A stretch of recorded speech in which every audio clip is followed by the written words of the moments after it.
Members of Council, if I can please have you take your seats.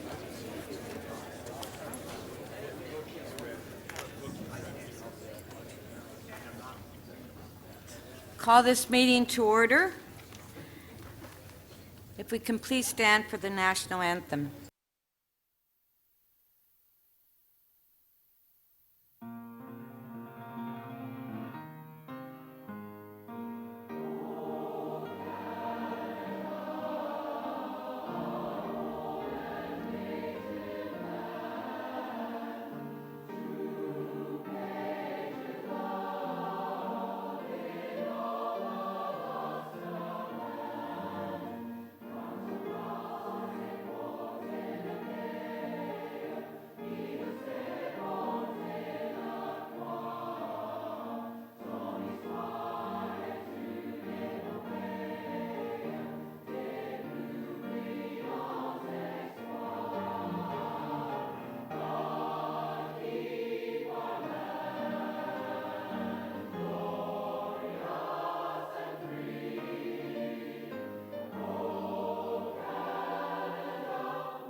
Please remain standing, and during this time, please remember the following persons who have passed away: Paul Aguilina, Milton Berger, Deanne Cameron, Lena Lombardi, Francesco Passarelli, Curtis Smith, and Clayton Thomas Wilson.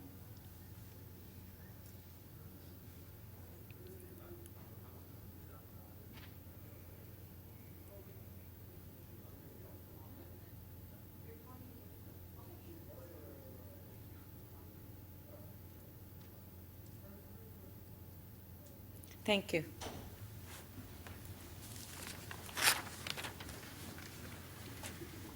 We acknowledge the land we are meeting on is the traditional territory of many nations, including the Mississaugas of the Credit, the Anishinaabe, the Chippewa, the Haudenosaunee, and the Wendat peoples, and is now home to many diverse First Nations, Inuit, and Métis peoples.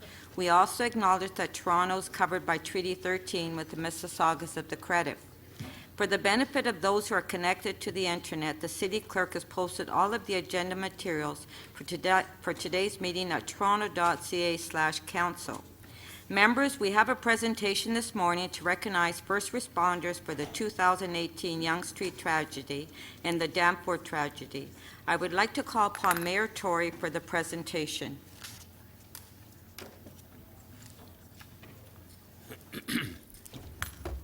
Well, good morning, Speaker and members of Council. As you might expect, we've been having discussions for some time on trying to find a way in which we could recognize, as we have passed through one anniversary and soon to pass through another anniversary of two very traumatic events in the life of the city.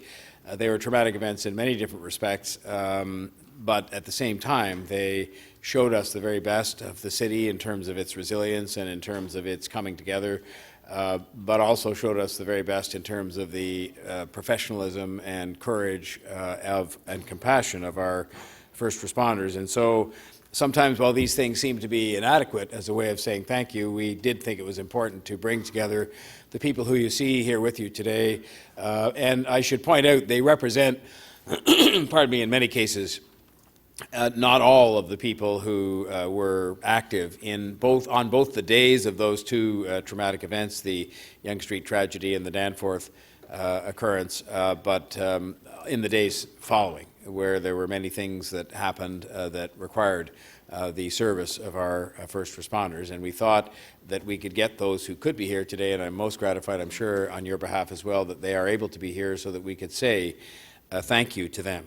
So we're joined by many members of the services, but in particular as well by Chief Mark Saunders of the Toronto Police Service, by Chief Matthew Pegg of the Toronto Fire Service, by Acting Chief Gord McKicken of the Toronto Paramedic Services, and Chief Special Constable Alan Cakebread of the TTC Transit Enforcement Unit.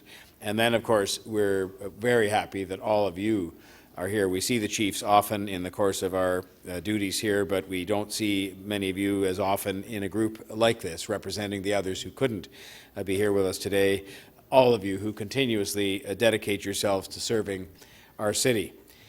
We take the time today to properly honor our first responders who were there when 2 traumatic incidents took place in our city last year. The Yonge Street tragedy on April the 23rd took away 10 innocent lives and seriously injured 16 more. And of course, the impact of that event went way beyond even those people and the particular tragedies that befell them. Shortly after that, the Danforth shooting on July 22nd caused 2 deaths and 13 injuries, and again caused a certain additional trauma for the community and for the people who live in the city that goes beyond those very tragic losses of life and injuries. I think it's fair to say that those 2 things impacted our city in a very significant way, and it wasn't just the city, it impacted the residents of the city, the communities of the city, but also the first responders, you yourselves and those of your colleagues, who will forever remember those who lost their lives on those dark days, as well as those whose lives were changed forever. But the city did prevail through these 2 events, and as I've said many times in reflecting on those events and interviews and things that have been done, the city had an ability that was quite extraordinary to heal itself, and that was the power of people deciding that they were going to heal from those events. But that was helped, the ability to come together, the ability to comfort, the ability to heal by the professionalism and the courage and the compassion that was shown by our first responders. Over and over again during those days, on the days in question when those terrible tragedies actually occurred and in the days that followed, we saw the dedication to duty during tragic circumstances of our first responders serving our city as you do each and every day in a time of need. And perhaps that is the point here, that we don't often enough find occasions, and unfortunately in this case it's 2 very tragic occasions, to say thank you for that professionalism and for that courage, which is on display in different ways each and every day.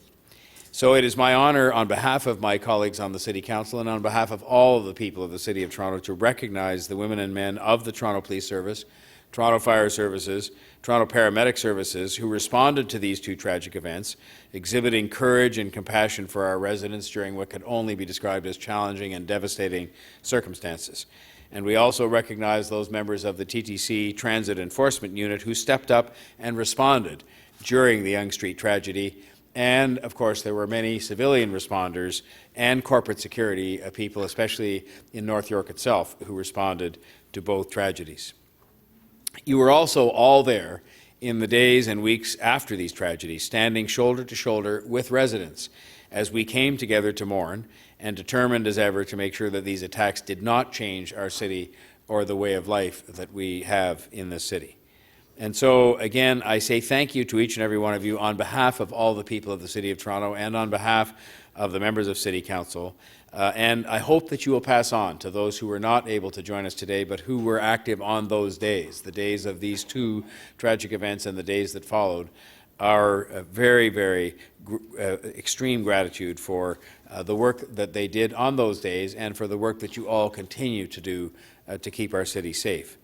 As mayor, and like my colleagues, I'm sure, because all of us have either just been out in our communities or have been out even more face-to-face on a ride-along, and we see the professionalism and the hard work and the patience and the compassion that is displayed. You know, we don't read about things that are de-escalated and things that are dealt with and things successfully time after time after time every day, but we're aware of it, and we're aware of the efforts that you make to keep safe the people who live here.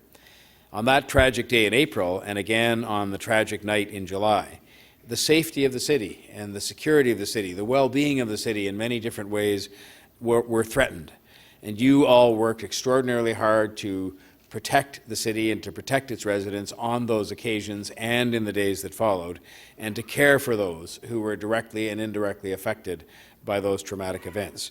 Your exemplary service and your dedication to duty is greatly appreciated, not just on those days, but on every single day of every single year that you serve us so well. And so, on behalf of the Council, we say thank you very much. I'm now going to ask if the chiefs will come up, and you wish you could have each and every one of the people here come up, but it's just not practical or possible to do so. But I'm going to ask that the chiefs come up, starting with Police Chief Mark Saunders. And I hope that you will take these small but very significant plaques, all the chiefs, and make sure they're displayed somewhere. I'll just read what it says on here. It says, City of Toronto, the Mayor and members of Toronto City Council gratefully recognize the members of the Toronto Police Service who responded to the tragic events on Yonge Street and the Danforth in 2018, demonstrating courage and compassion in extenuating circumstances. Your exemplary service and dedication to duty is greatly appreciated, which I think you'll indicate now to the Chief and the subsequent Chiefs that come up, indeed it is.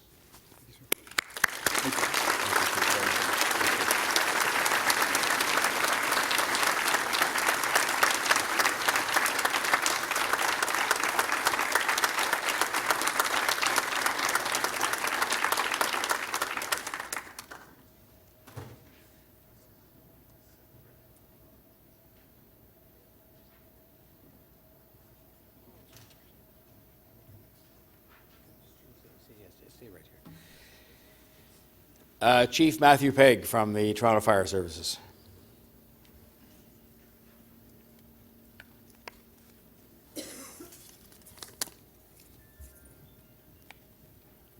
I won't read it again, Chief, but the words are the same and the sentiments that lie behind them are the same. And thank you very much to you and to your members who are here with us today and those who are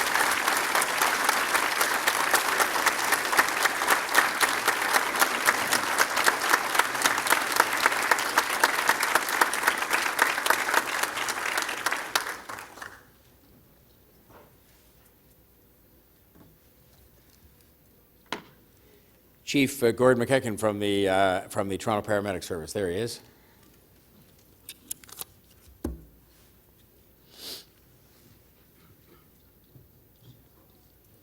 Again, to you, Chief, and to your members who are here with us today and all those who couldn't be here with us, again, thank you so much for how you helped us on those dark days and the days that followed, and every day. Thank you.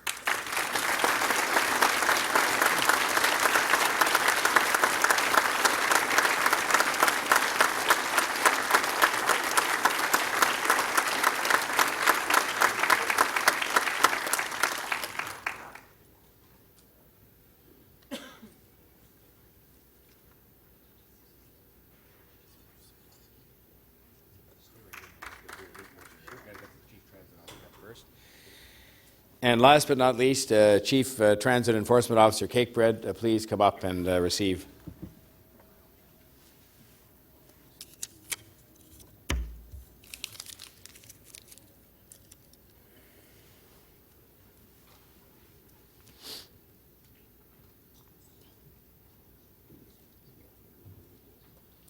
Again, thank you to you and to your women and men for stepping in and performing such outstanding service on those days and every day. Thank you very much. Thank you.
I hope you all realize, those who are here from the services, that last one was for you. The Chiefs get lots of applause lots of times.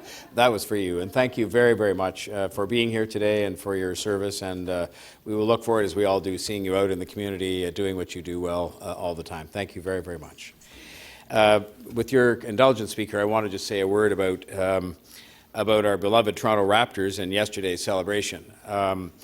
This is the first time we've met as a City Council since the Toronto Raptors won the NBA championship, and so I think we should rightfully recognize this incredible achievement, as we did yesterday, and I think all of us were part of that in some way or other, but I think it is worthy of our recognizing that just with a round of applause.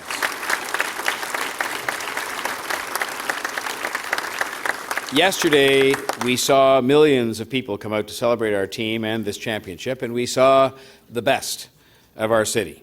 And then there was a scary moment that police acted immediately to deal with. And I know that concern, and I think probably a lot of you are like me, that you feel angry, and that anger still prevails this morning, arising out of the reckless actions of those who brought firearms to this celebration. Amid the glow of yesterday's many positive moments, we must also acknowledge this act of violence and ensure that those responsible will face justice. So I encourage everyone, as I'm sure my colleagues do, anyone with information to help police to solve this crime and to make available directly to police or to Crime Stoppers any information that will help them to solve this crime. Maple Leaf Sports and Entertainment, with the help of our city staff and Toronto Police and the Transit Authority, they had 3 days to plan this parade. And I want to thank everyone involved in this effort because it was an extraordinary effort, especially our city staff in countless departments, including but not limited to transportation, TTC, solid waste management, the Emergency Operations Centre, and of course the City Manager's Office and many others that he and others could name. But it was an extraordinary team effort, and I think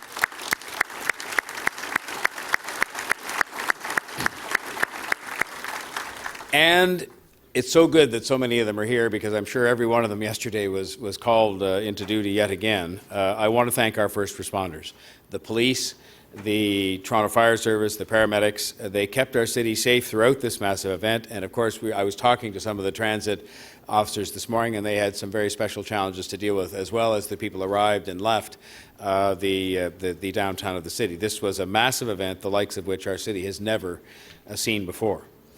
On reflection, I think you will agree with me that yesterday was another watershed day in the evolution of our great city, as the smaller stage of the Jurassic Parks, where we saw an incredible coming together of Torontonians from all walks of life, gave way to a huge outpouring of joy and happiness celebrating the success of our beloved Raptors. For if you think about it, for millions of people to be motivated to come out and to celebrate in as peaceful and orderly a fashion as ever could be imagined when you have a crowd of millions of people in one place was a credit to the people of Toronto, and it was a credit to that special sense of belonging that has been created by the Raptors and by their success. On the basis that we should plan for future successes of this kind in basketball and other sports, let me repeat those words. On the basis that we should plan for future successes of this kind in basketball and other sports, our city manager, Chris Murray, will be working with Toronto Police, with the TTC, with other city departments, and with our sports teams to review the details of yesterday's parade and see how we can improve.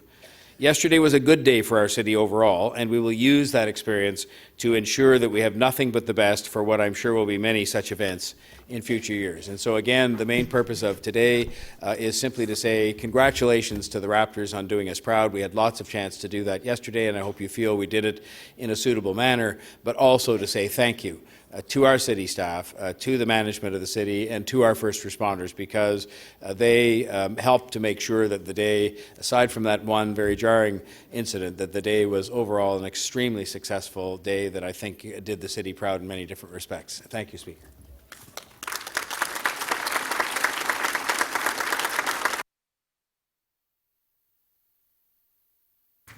Thank you.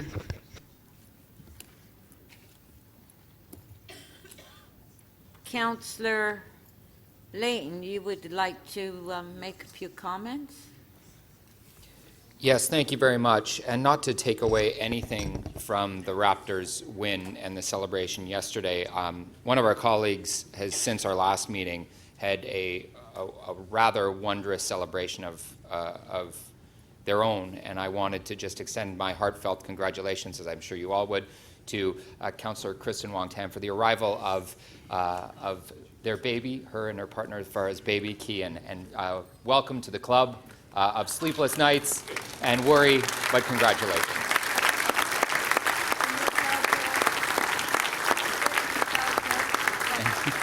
Yes, and the expensive cost of childcare. Thank you. I will now call for a motion to confirm the minutes. Councillor Holliday, you have a motion on the minutes from our last meeting? I do. Good morning, Madam Speaker. That City Council confirm the minutes of council from the regular meeting held on May 14th and 15th, 2019 in the form supplied to the members. All those in favor? Carried. Members of council, we have the following administrative inquiry from Councillor Fletcher before us today. Administrative inquiry 8.1 regarding Union Station Rail Corridor Signal System improvements. The answer to this inquiry was distributed with your supplementary materials yesterday and has been posted on the city's website. May I have a motion to receive the inquiry and answer for information? Councillor Fletcher? Yes, thank you, Speaker. I'll move to receive that and just note that in our debate today on transit, that this will be helpful information that Metrolinx is on track to be 9 years late for their work at Union Station. Thank you. On the motion to receive? Carried. I will now call upon the committee chairs to introduce their reports. The chairs can speak about the reports for up to 5 minutes. Mayor Tory, you have a motion to introduce the Executive Committee report. I do, Speaker. I move that the report from Meeting 6 of the Executive Committee listed on the agenda of Council be presented for consideration. First off, I should mention, Speaker, that we had the meeting at the North York Civic Centre, and this is something that we initiated in the last term, and we had a very successful meeting there in Scarborough. We had this meeting in North York, and it is something that I would hope, with your concurrence, that we would continue through this term, and I hope it continues for many years to come, because I think it is a small way in which we can make sure that the functioning of government is more easily seen by some people who live in different parts of the city who might not find it as easy to get to City Hall. We had the participation of some of the members of the Community Council, and I think it was overall a very positive experience in that respect alone. And so it is something that we will do again later this year, subject to it being a convenient time and place to do so. In terms of the substance of the agenda itself, we will of course be dealing with all these matters as we go forward in the next couple of days, and that includes Bill 66. It includes our efforts to combat firearms in the city, and a plan to reimagine the Danforth Garage into an incredible multi-use community space, which I think is something very exciting for the city. And also included were the two things that I've designated as the priority items we will discuss first in our meeting this week, which are the discussions with the province concerning transit, which are important discussions, and there was an update report, of course, that was in front of us and now in front of you to discuss, and federal commitments to disaster mitigation in the city. I think that these are both important items in their own way. The transit one, in a way, more obviously than the disaster mitigation, but I think as we see again this spring, and you sort of hate to say that it's happened again this spring, but you see flooding problems we've had again this spring, barely 2 years after the last set of flooding problems we've had. You see these catastrophic storms happening more frequently, and this program, which makes available a very substantial quantity of federal money, accompanied by a very substantial quantity of city money, and I've taken great pains to point out that when we have announced the two big projects we've announced in Midtown that will literally benefit thousands of homeowners and protect them against basement flooding, that when people point to the money the city spends, this is a lot of the money we spend. In both cases, it was multiple tens of millions of dollars, I think hundreds of millions of dollars that are going into projects like that to make sure we can keep people safe in light of the fact the city has grown and in light of the evolution of the weather on account of climate change. And I think they also show that when there's a process in place and mutual respect and a willingness to work together, that we can get some very positive things done for the people of the City of Toronto working with the other governments. And I think that's an important illustration for us all as well. So I'll look forward to debating these matters in the coming hours and days, Madam Speaker. Thank you. Thank you. Councillor Cressy, would you introduce the Board of Health report? Well, thank you, Speaker. That the report from Meeting 7 of the Board of Health listed on the agenda of Council be presented for consideration. And a few brief comments in light of the fact that it has been a very busy few months for public health in the city and across this province, and it was indeed a busy meeting a few weeks ago here at the Board of Health. And as many in this chamber, well, all in this chamber, I'm sure, are aware, since the last meeting of Council and since the last meeting of the Board of Health, there has been a significant development, and that is that the provincial government has announced the reversal of the retroactive $64 million cut to public health. But more than that, and I think this is critical, they have committed to us, rather than simply a delay on future cuts, a reset to explore what model works best working with us collaboratively. And so that has been nothing short of a significant development, and I think it's worth acknowledging and thanking both the medical officer of health for this city and her whole team, who I think demonstrated at a period of real concern and fear for public health, exceptional poise and leadership, and also our mayor for Mayor Tory's steady, principled, and deeply strong leadership on this file. Moving to the agenda specifically, on your agenda today you will see an item on our overdose action plan. I want to give the context here because we do not talk about it enough in this chamber. Last year, the numbers came out, 4,500 Canadians died of overdoses. To put that in context, every single day in this country, 11 people are dying of preventable overdose deaths. In Ontario, it is now the leading cause of death of young people. And I want every member of council to hear this. For the first time in 4 decades, life expectancy in Canada is going down, not up. For the first time in 4 decades, life expectancy in this country is actually going down because of overdose deaths. And so in our city, in Toronto, I want to acknowledge that we now have, in the city of Toronto, one of the most comprehensive overdose action plans in North America. We developed it more than 2 years ago, and every single day, our City of Toronto staff, along with community partners and other frontline health providers, and are in the midst of what is truly an epidemic, are saving lives. We have one site, The Works. It's a supervised consumption site at Victoria and Dundas. In 18 months, we've had 50,000 people use that site, and 845 overdoses have been reversed. City of Toronto staff have reversed on-site 845 overdoses.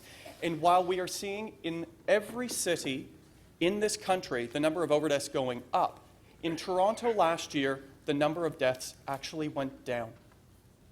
They went down in this city. Now, we had 300 people in our city die of overdoses last year. That is down from 350 the year before. So has the crisis abated? It is not, but we have stemmed the tide. While paramedic calls are going up for overdoses, the number of people dying in our streets is going down.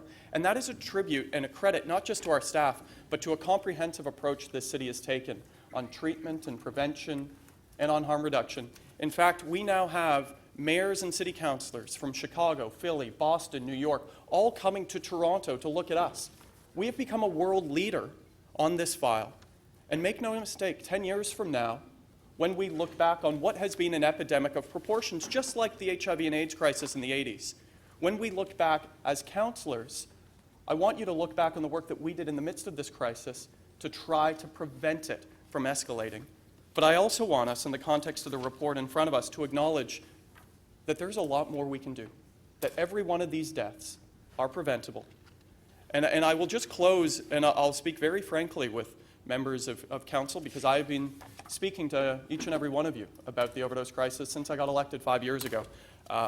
And you may hear it in my voice, I am so exceptionally tired of dealing with the overdose crisis. I am so exceptionally tired of people I know dying. I was at a memorial last week for somebody I knew very well, somebody who had deputed at the Board of Health multiple times, somebody who worked in one of our sites, who was not immune to this crisis. And so more than anything, I guess, I am just tired of the fact that if this was anything other than illicit drugs, all levels of government would have put an end to this health epidemic years ago. But because it's drugs, that stigma remains.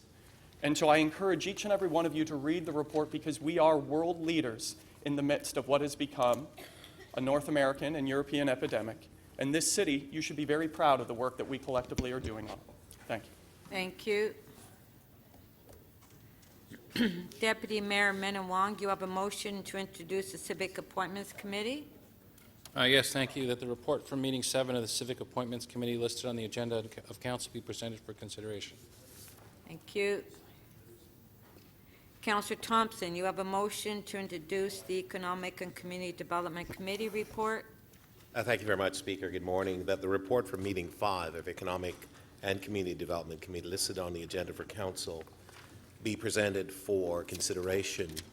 I would just like to highlight, Speaker, two specific things, and picking up on Councillor Cressy's comment with respect to paramedic calls going up and so on through the overdose crisis that the city is facing. I want to draw members' attention to EC 5.3, which is the Toronto Paramedic Service Multi-Year Staffing and System Plan that's presented by the Acting Chief. This is an important document because it really highlights the fact that, as you know, there were going to be some cuts to the paramedic service, and that's been reversed. It would have had a dramatic impact with respect to the 28 new frontline paramedic FTEs that were to be hired. Speaker, it's really important in terms of our understanding that we've seen a situation where, on average, the increase in emergency calls to paramedics is increasing by about 4% annually. In fact, in 2018, that number was 5.4%. And so the availability of ambulances, the availability of staff to be able to respond and obviously be responsible for those particular ambulance in order to get to those calls is a glaring importance to not only the chief, but it should be to us, quite frankly, because of the fact that we're seeing these demands.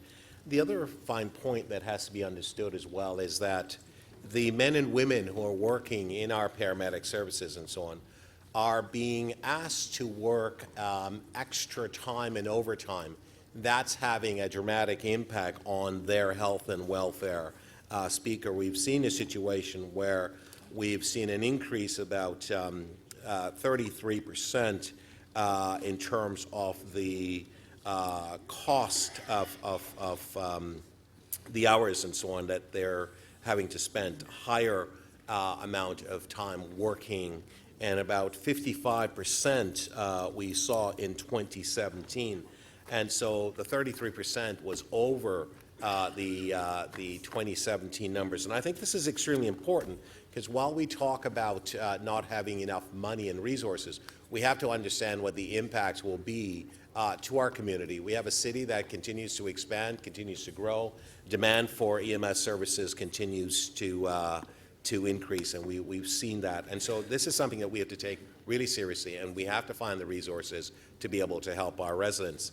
The other item, Speaker, that I'd like to draw to members' attention is EC 5.13. This is the IMET, the Imagination, Manufacturing, Innovation, and Technology initiative that we at the city have worked with companies in terms of helping to create the tax deferral program.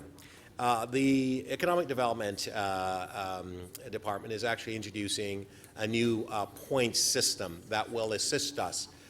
This is designed to help us in terms of creating those community benefits that we want, because we want to make sure that people are being able to be employed with respect to the investment that we put into these organizations. Additionally, this information will be released as part of our open data portal, so allow people to be able to understand how these investments are helping.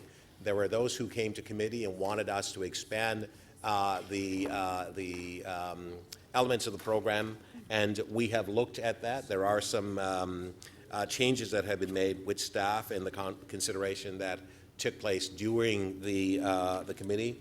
I'm happy that what we actually have in front of us, Speaker, will help bring forward more community benefits, more jobs in our community, more families will benefit, and I think that's a good thing for our community. So, Speaker, I present the Economic Development Report. Thank you. Thank you.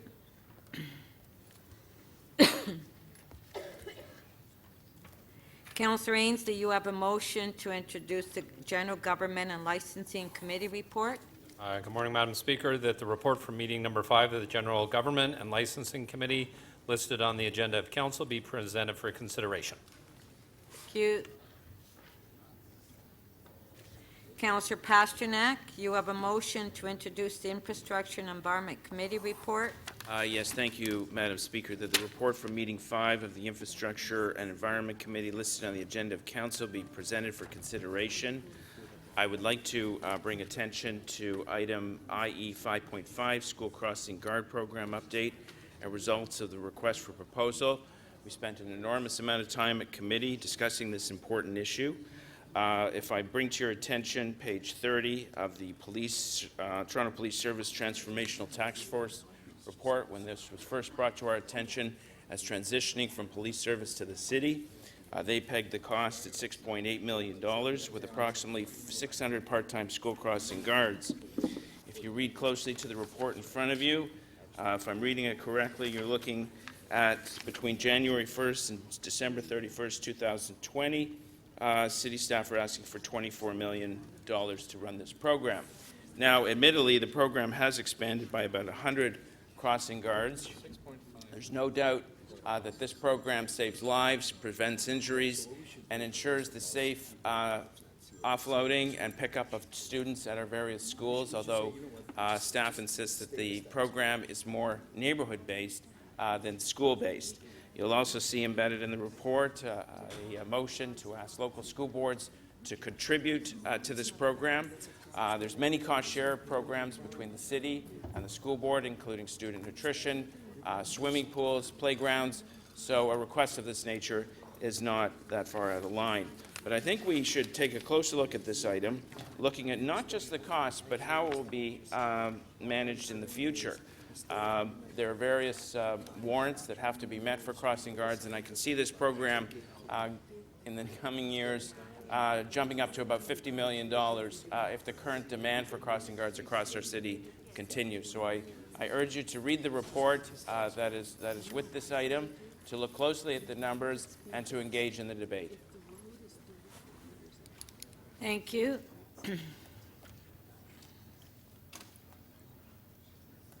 Councillor Barlow, you have a motion to introduce the Planning and Housing Committee report. Yes, thank you, Madam Speaker, that the report from meeting 6 of the Planning and Housing Committee listed on the agenda of Council be presented for consideration. And I do want to highlight one item that it is here in front of us and just tell you a little bit about 2 of the items that didn't make it to Council but I think are extremely important and we should mention it in here. The first one is the policies to address the loss of dwelling rooms.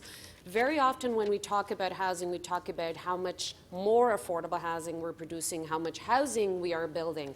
And very often I think we haven't been paying enough attention to actually the stock that we are losing.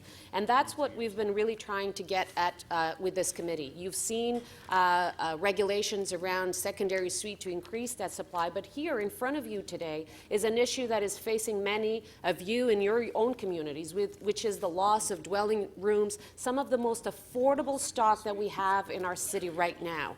And that's what we're trying to do, is to protect that stock, because otherwise there's no way we're going to be able to build quick enough just to replace what we're losing in certain parts of the city. So we at the committee have made a very conscious decision that at the same time that we need to create policy and that we're creating policies to increase the supply and the affordability of housing, we also need to protect the stock that we have and to maintain it in the city. And that is why in this month, this committee also created a subcommittee.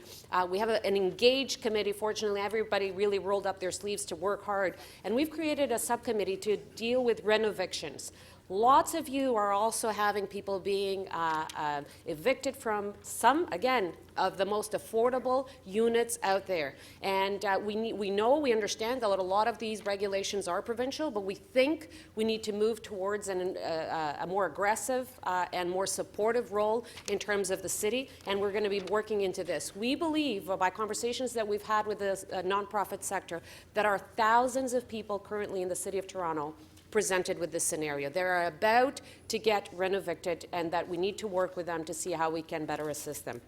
And the other issue is also the inclusionary zoning. We had a discussion about the draft bylaw. It is now under consultation. Actually, most of the consultations will be happening throughout this week in the evenings across the city. You probably have watched the very good video and promotional materials that our planning staff have put out. Please participate. Please promote it. This is an important discussion.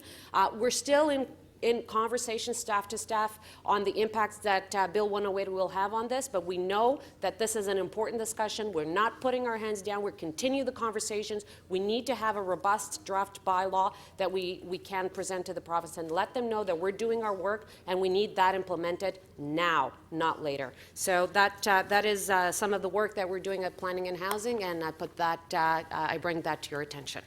Thank you.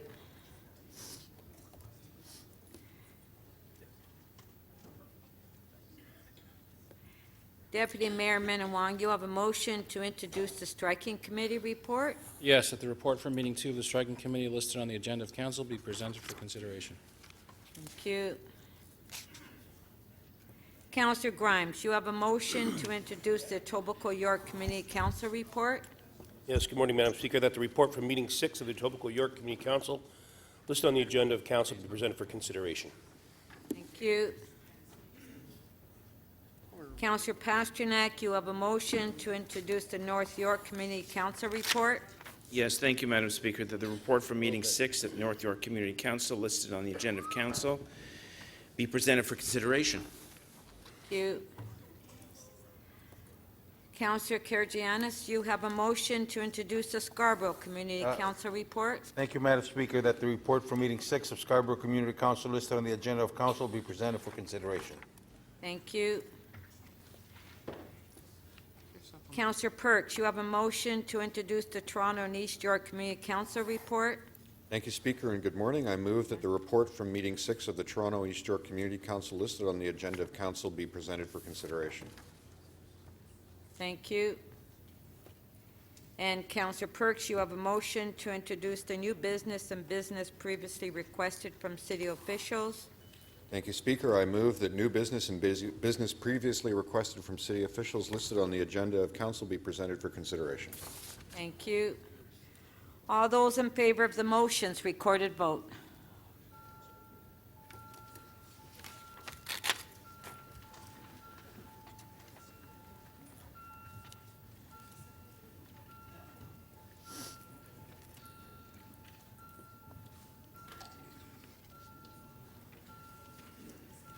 Councillor Wong Tam, please.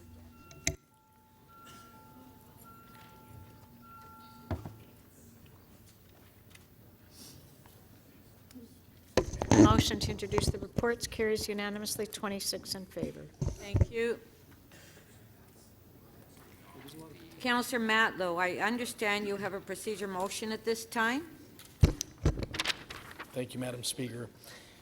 That in accordance with Section 27-7.10 of Council Procedures, City Council remove T 7.27 headed Inclusion on the Heritage Register and Intention to Designate under, what is 1, Ivy? 4. 4. Thank you. I just needed a Roman numeral class.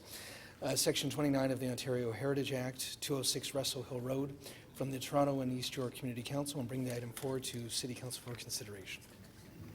Okay. Motion is on the screen. All in favor? Carried. So the clerk will distribute the item. Are there any declarations of interest? If you do, please indicate the committee, the item or motion number, and the nature of the interest, and remember that you must also file a written declaration of your interest with the city clerk. Deputy Mayor Minnan-Wong. Yes, North That's what I'm York trying to get at, Community Council 6.8, request for direction report, official plan amendment and zoning amendment. And the nature of my interest is I own property in the geographic area. Okay, thank you. Councillor Wong Tam? Yes, thank you very much, Madam Speaker. Sorry, I just lost the page. My apologies. On page 6, EC 5.10, support to the inaugural Toronto Biennial of Art 2019. I'm a board member of the Toronto Biennial of Art. Thank you. Mayor Tory? Yes, Madam Speaker, it's on page 16, item MM 8.21. Out of an abundance of caution, it's to do with the authorization of release of Section 37 funds from the development of 1 Bedford, and I reside at 1 Bedford. Okay. Thank you. I will now call for petitions. Are there any petitions at this time? Councillor Fletcher? Yes, Speaker. I have a petition from 767 residents of Leslieville. Say, we, the undersigned residents, have learned about disturbing changes to Toronto's crossing guard program. On August 1st, 2019, the City of Toronto will hand the program over to private contractors. None of the current crossing guards have been guaranteed positions for the September 2019 school year. We are concerned about the safety of our children and request that the crossing guards employed under the current program be assured of the option of holding on to their locations and their jobs. Thank you. Crossing guards get the job done. They keep our streets safe. That is a petition for my community. Thank you. Thank you. All those in favor of receiving the petitions, recorded vote.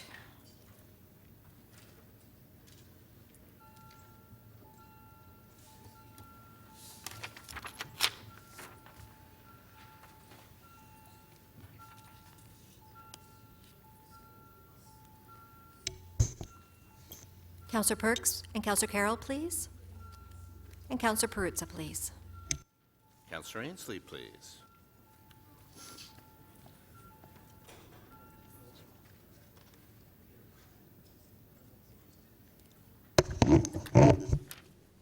The motion carries unanimously, 26 in favor. Thank you. Members, I will now review the order paper. The mayor has designated item EX 6.4 headed Federal Disaster Mitigation Adaptation Fund Update and item EX 6.5 headed Status Update Toronto Ontario Transit Responsibilities Realignment Review as its key matters for this meeting. These will be our first and second item of business today. Notices and motions are scheduled to be dealt with at 2 p.m. tomorrow, only if the mayor's key matters are completed. I propose that City Council set a time for a closed session if required later in the meeting. Members, before I review member holds, I wish to make a ruling on item T 6.61 regarding road safety at the intersection of Fleet Street, Bathurst Street, and Lakeshore Boulevard West. This item has been submitted to Council without recommendation, pending a report from the General Manager, Transportation Services. This matter relates to a permanent road closure. A permanent road closure requires notice to the public and the opportunity to be heard at committee. No notice was provided on this item. As a result, I am ruling item T 6.61 out of order. The item will be resubmitted to the Toronto and East York Community Council for its June 25th meeting, so that notice can be given. The General Manager, Transportation Services will report to the Toronto and East York Community Council on this matter. The City Clerk has noted the items that members wish to hold. I will now go through the items listed on the order paper to take additional holds. I will recognize requests to make matters urgent and time-specific after I go through the items for additional holds. Once the order paper has been approved by Council, any change will need a two-thirds vote. Page 3. Councillor Karygiannis. Madam Speaker, I'd like to put a hold on EX 6.7, city powers to regulate firearms and ammunition, and update on the related initiatives. Thank you. Councillor Holliday. Thank you, Madam Speaker. I just want to raise actually a point of order on EX 6.7. Because it's a reiteration of previous council decisions on it, and it's an amalgam of several different policy initiatives, I'd just like to indicate to you that I may be requesting to vote separately on the items, and I'm going to work with the clerks to sort that out. But my votes, I want to make sure that my current vote is consistent with the previous ones. Okay, thank you. Thank you. Councillor Thompson. Oh, I don't need to hold anything, Speaker. Good now. Okay, thank you. Page 4. Councillor Perks. Thank you, Speaker. I would like to hold EX 6.21, amendments to the procedures bylaw for the Board of Directors of TO Live to allow remote participation. Thank you. Councillor Layton. Yes, thank you very much, Madam Speaker. I'd like to hold EX 6.10, impact of provincial announcements on city's 2019-2020 budget process.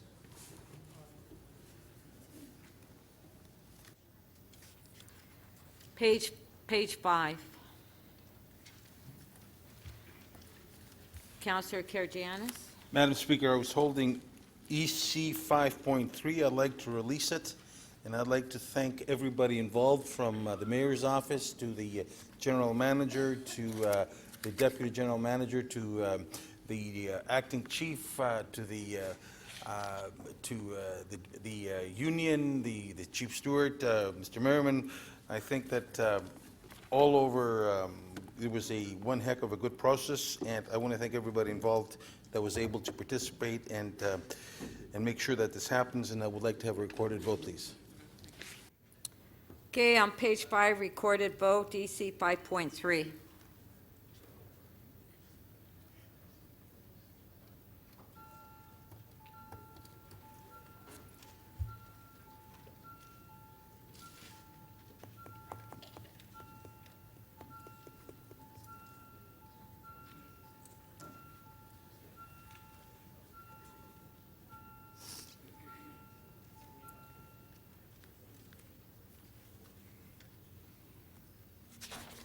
The item carries unanimously, 26 in favor.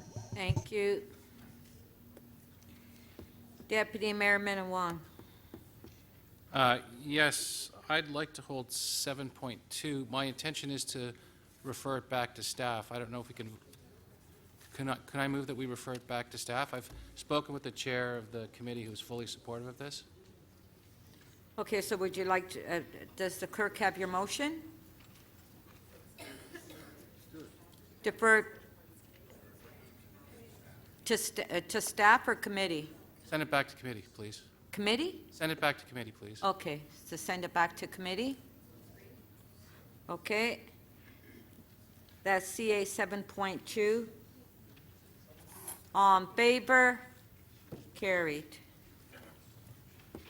Councillor Cole. Oh, no, Madam Speaker, it was taken care of by my colleague here, Councillor Minnan-Wong. Okay, thank you. Councillor Cressy. Thank you, Speaker. I had held item on page 5, HL 7.1, the overdose action plan. I'm happy to release that with a recorded vote. Okay, on page 5, HL 7.1, Councillor Cressy is releasing. Recorded vote.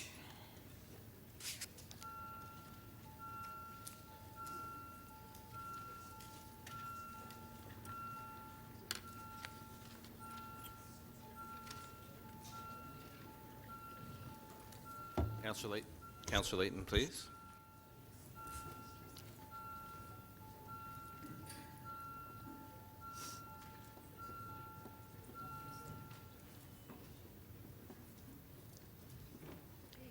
The item is adopted, 25 to 1. Councillor Holliday. Thank you, Madam Speaker. I want to hold EC 5.7, local art service organizations, LASSO 2019 grant allocations. I think I can get this sorted out on a quick release shortly, but need that held right now. Thank you. Thank you. Page 6.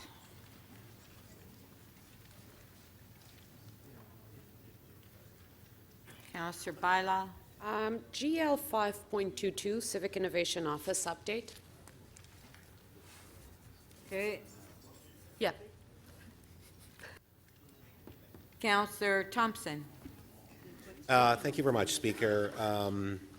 EC 5.8 and 5.9. I simply have two motions, which is basically asking staff to review these grant programs. That's the intention of the motions, and staff has actually concurred. I don't know if anyone has any interest in holding any of these. Do you? Okay, then I'll continue holding then, because Councillor Deputy Mayor Holiday has. So you'll continue holding it? Yes, I will. Thank you. Okay. Thank you. Councillor Fillion. GL 5.3, clothing drop boxes. I'd like to release it to the committee chair, Councillor Ainsley. Oh, John, you sound rough. All right. Page 7. We just did 6. Pardon? So I'd like to hold EC 5.10, support to the inaugural Toronto Biennale 2019. What was that? Okay. Yeah. Okay, on page 7. Page 7, Councillor Kairgianis. Madam Speaker, I'd like to hold PH 6.8, area-specific amendment to signed by law 1589, the Queensway.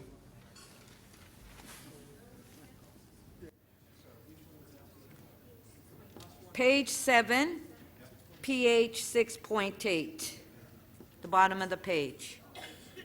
Councillor Robinson, we're on page 7. Yeah, no, I'm done. Thank you. Okay.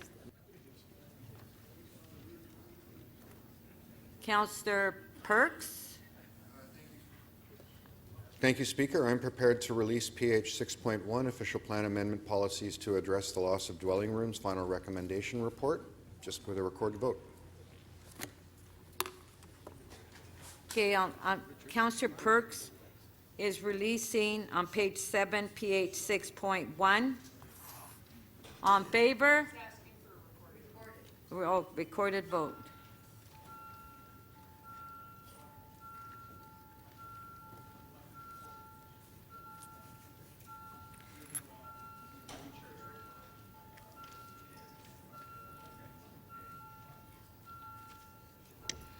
Councillor Layton, thank you.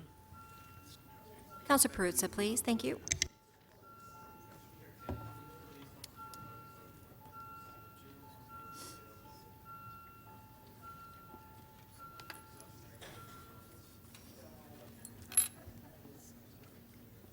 The item is adopted unanimously, 26 in favor.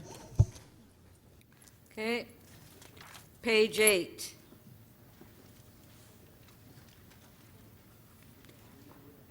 Deputy Mayor Minnan-Wong. Yep. Thank you, Madam Chair. ST 2.1, council member appointments to the Toronto Parking Authority Board of Directors.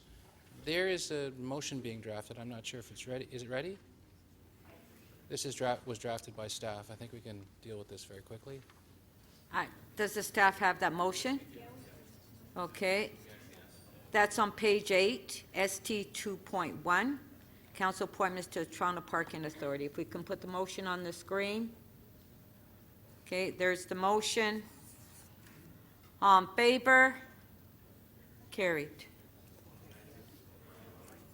Is that it? Yeah. Councillor Ford on page 8. Madam Speaker, my apologies to council on this, but if we could go back to page 5 and reopen HL 7.1, Toronto Overdose Action Plan.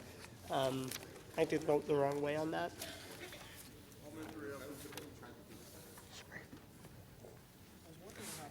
I didn't know we were on it. On which, I'm sorry, on what page? My apologies, Madam Speaker. Top of page 5, HL 7.1, Toronto Overdose Action Plan. Okay.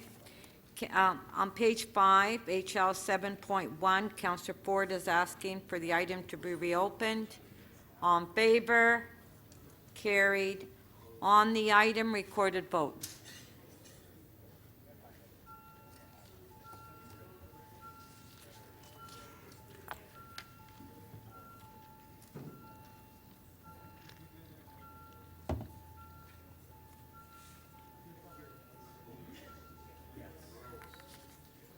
Counselor Crawford and Counselor Perruzza, please.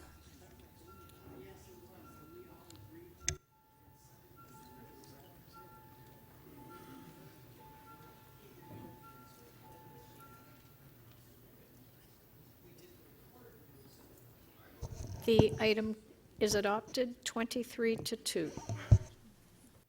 Counselor Billy, page 8. NY 6.3, there's a supplementary report. I'd like to hold that. Thank you. Page 9. Counselor Thompson, are you on page 9? To go back to page 6. Page 6? Yes. Yes? And I would like to hold GL 5.22. It's already Is held. it held already? Okay. Okay, thanks. Okay, if we can clear the screen, please. Okay, page 9. Counselor Carroll. Yes, Madam Speaker. NY 6.16. It's a very short technical amendment. I can move it right now. Does the staff have your motion? Yeah. It's just changing an AM to a PM. Okay, if we can put it on the screen. Although some of the residents would love for it to be in place from 7 a.m. to 9 p.m. There are some residents who would love that change. 9 a.m. was the intent. Okay, the amendment is on the screen. On favor? Carried. Item is amended. On favor? Carried. Counselor Layton. Yes, thank you very much. On page 9, I'm prepared to release item TE 6.5, 8 Elm Street and 348 to 356 Young Street. There is a supplemental report, and I'd like to move the amendment in the supplemental report and then the rest of the recommendations. Okay. And just, Oh, I'm sorry. that's okay. It just, we've come up with kind of a new approach to deal with some of the Section 37 matters, albeit it may be too late for that, with respect to affordable housing in order to lump money together so that we can actually start getting in the business of building affordable housing with Section 37 money. Okay, thank you. It's not a recommendation in front of you, but On the amendment, on favor? Carried. Item is amended. On favor? Carried. Page 10.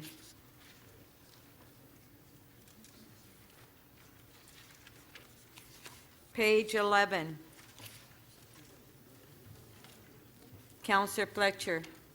Yes, Speaker. On page 11, number CC 8.5, which is the appointment of public members as rooming house licensing commissioner and deputy commissioner. Okay. Counselor Bradford. Just like to hold item TE 6.52, please. Yeah. Thank you. It was on page 11, T 6.52.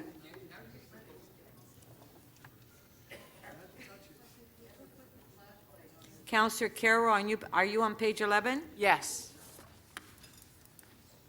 Just wish to hold CC 8.2, circumstances of a breach of confidentiality.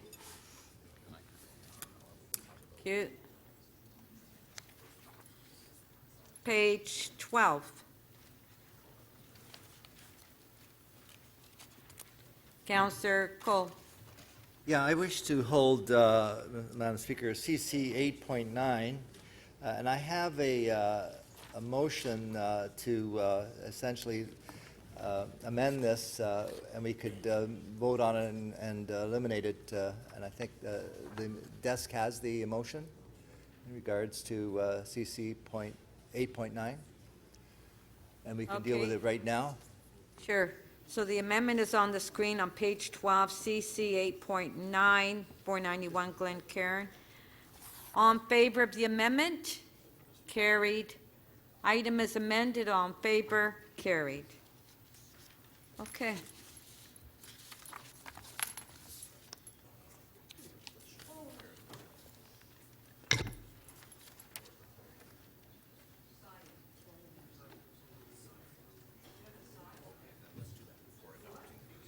Okay.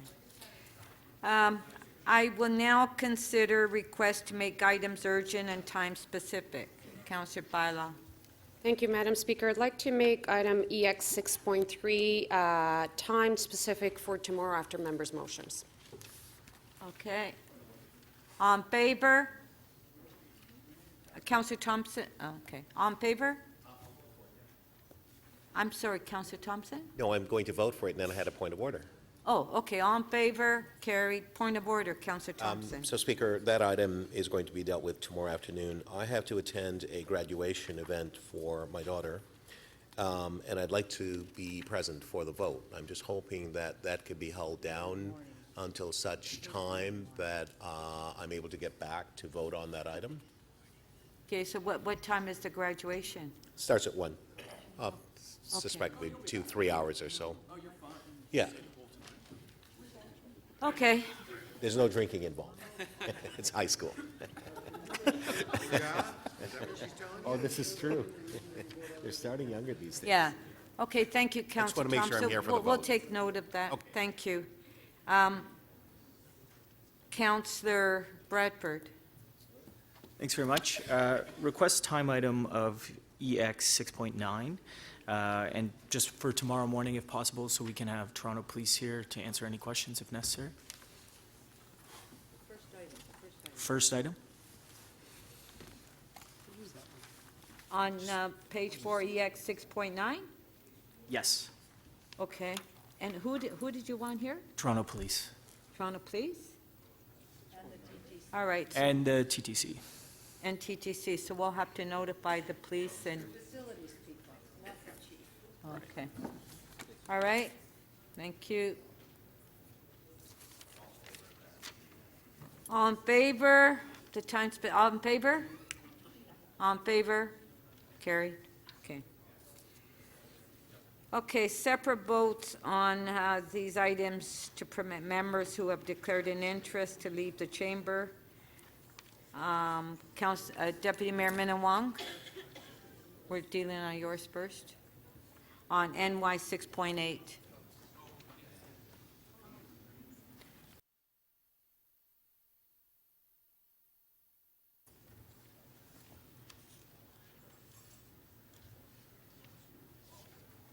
All in favor? Oh, recorded vote, because there's an interest in this item. Pardon? No, I'm not, no. I just forgot that he was, I guess it's from yelling yesterday.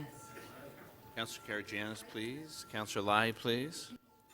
I know the mayor's voice is, he was doing a lot of Councillor cheering Perruzza? yesterday. Thank you. You could tell. The item is adopted unanimously, 25 in favor.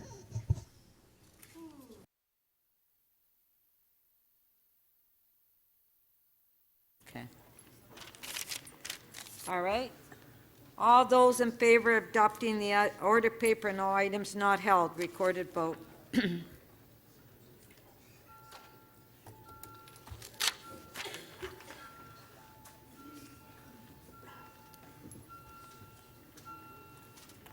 Councillor Mallow, please. Councillor Thompson, please. Councillor Perks, Councillor Carroll, Councillor Crawford, and Councillor Perruzza, please.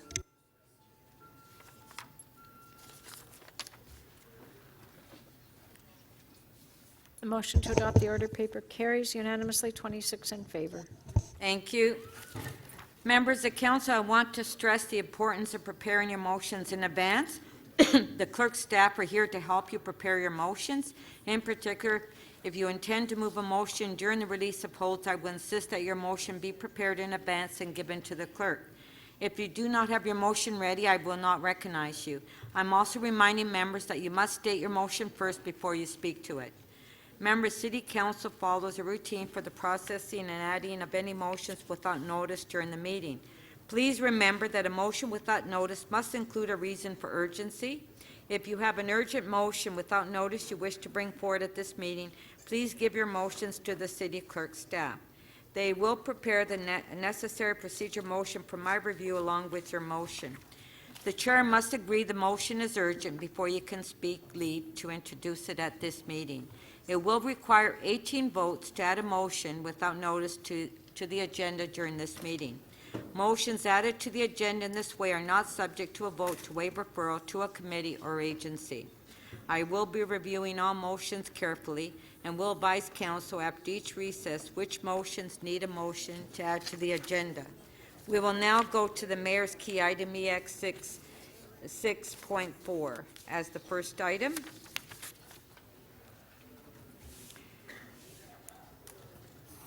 On page 3, federal disaster mitigation. Do we have any questions? Councillor Cressy.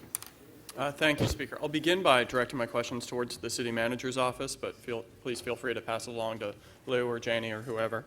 The Federal Disaster Mitigation and Adaptation Fund, how many applications did we put in for the fund? Through you, Madam Speaker, the city made 6 applications to the fund. And which were those 6 applications?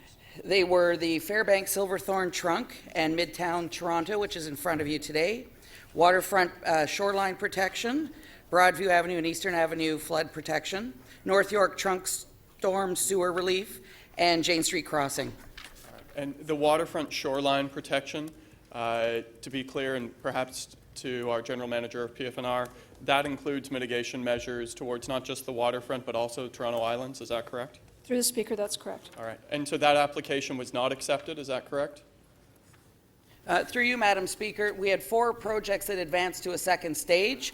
This project was identified as being oversubscribed in the program. The intention is to resubmit in the next intake. All right. What is the future funding application timeline for this fund, or is that contingent on the outcome of the federal election? Through you, Madam Speaker, we understand it is intended to be the fall of this year, subject to the outcomes of the election.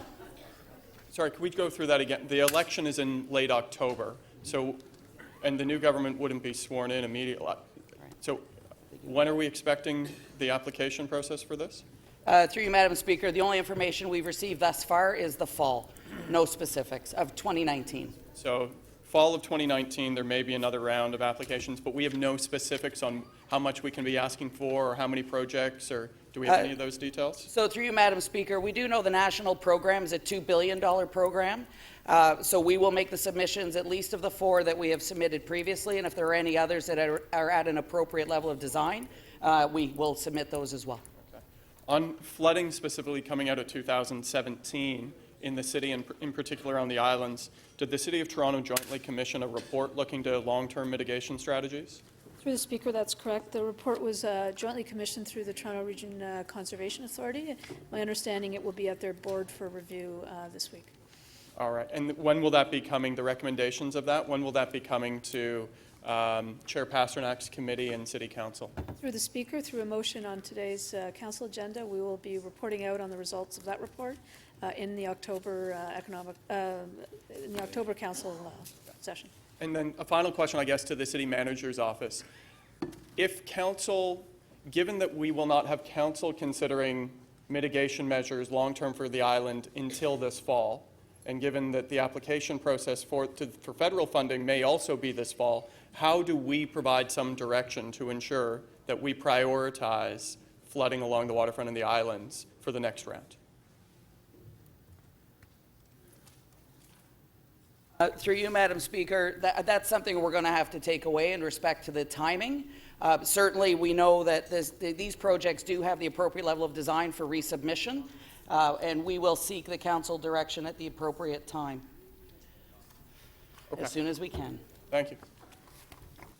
Thank you. Are there any further questions? Councillor Pasternak.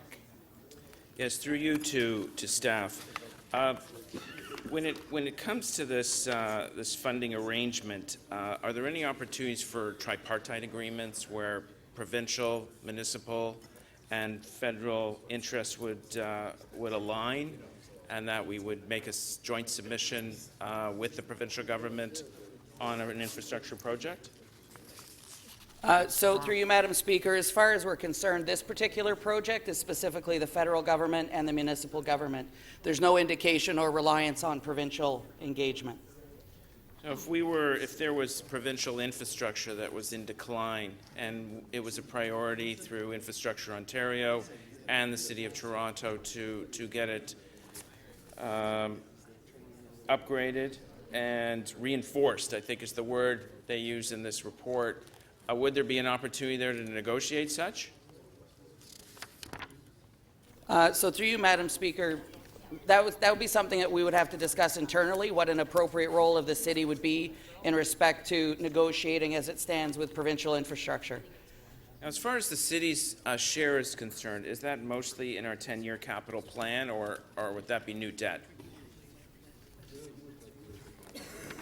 So through you, Madam Speaker, my understanding is these projects that we have applied for are represented in the various capital plans across Toronto Water and Parks, Forestry and Recreation. So would that create an unspent capital reserve for extreme weather emergency fund? I'll ask our GM of Toronto Water to give you more. Through you, Madam Speaker, the two reports in front of you are Toronto Water specific projects, of which we had planned to fully finance through our Toronto Water Capital Reserve.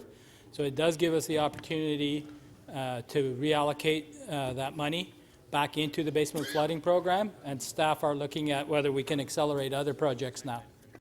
So in other words, if these are allocated, if these are on our 10-year capital list, and the federal government contributes, I guess, up to 40%, that would reduce the cost of those projects by 40%, generally speaking.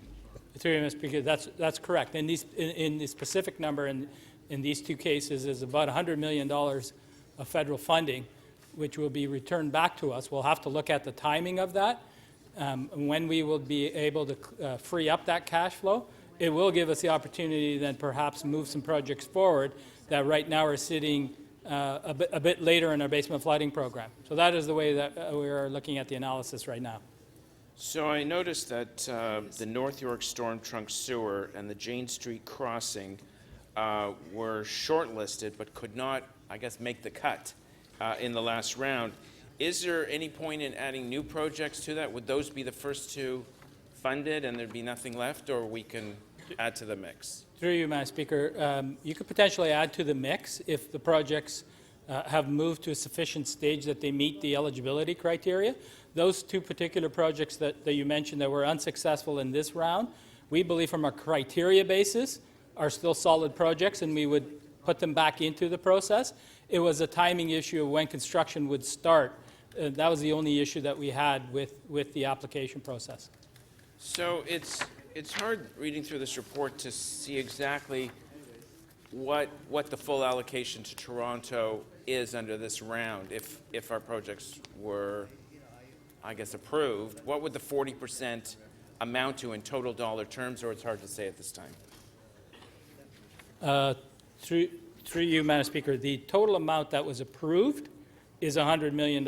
We know that number. That's those two reports that are in front of you today, the Mid-Toronto and the Fairbanks Silverthorne. If you're asking what would have been potentially the total ask, we could give you that number. It is in a confidential attachment. Somebody can add up the 6 projects and we can tell you what we asked for, but we only received the $100 million right now. Okay, thank you very much. Thank you. Councillor Carroll. Yes, just a quick question, and I apologize if it's already been asked because I had a little bit of business with staff before, but I'm just wondering if you can separate out for me the basement flooding program from the wet weather flow. Now that we have a fund that's federal, that really we can put both of those projects in, are you still reporting to Infrastructure Committee separately on those two programs? Through you, Madam Speaker, yes, we are. We still distinguish the difference between those two programs, and in fact, the Fairbanks Silverthorne project actually gives you benefits on both programs. So the way we've allocated the funding in the Toronto Water Capital Program, there is a significant contribution from basement flooding, but there's also the ability for us to address some of the combined sewer overflows. A lot of people don't realize that there's a couple of combined sewer overflows on the Black Creek area of our city, of which we're going to address with this project as well. So the way we've broken out our funding arrangement is between those two programs, and we will continue to report that to council in that manner. Okay, and the basement flooding is sort of an ongoing thing, because every time we have a major extreme event, we tend to add study areas, and so it's sort of a program with no end. The wet weather flow program, however, we started out with the timeline. Have we had a report to council in recent years where we look at, from the original plan, which was, I think, a 25-year plan, how much has been achieved, how much more needs to be done? Do we get a report that's sort of in that timeline context? Through you, Madam Speaker, yes, we did bring an update report to our committee. I believe it was back in May of 2017, where we did give an update to the program, how much money was spent, where we're at with our objectives. In fact, we do have a council request to report back on where we're at with some of our larger projects and an opportunity to accelerate some of the benefits for the combined sewer project. So you will be seeing a staff report coming through committee and council in a couple months. So I don't need to move a motion. That will probably happen sometime in this calendar year? It will happen within months. Okay, thank you. Thanks, Madam Speaker. Thank you.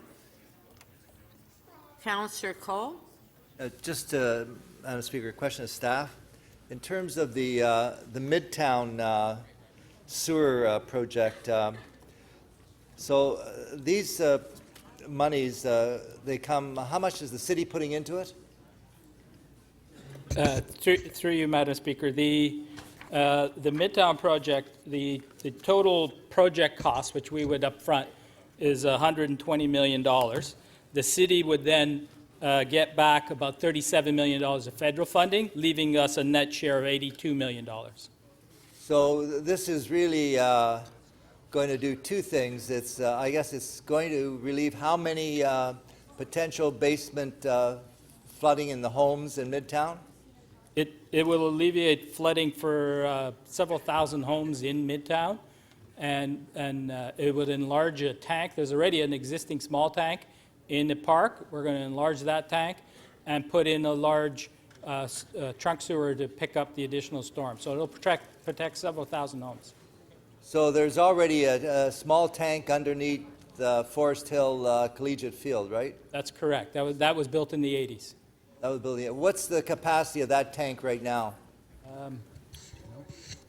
I don't know right offhand, but it was designed for a much smaller storm event. We've remodeled it based on council's upgrading to a 100-year storm event, which means we have to more than double the size of the existing tank that we have there.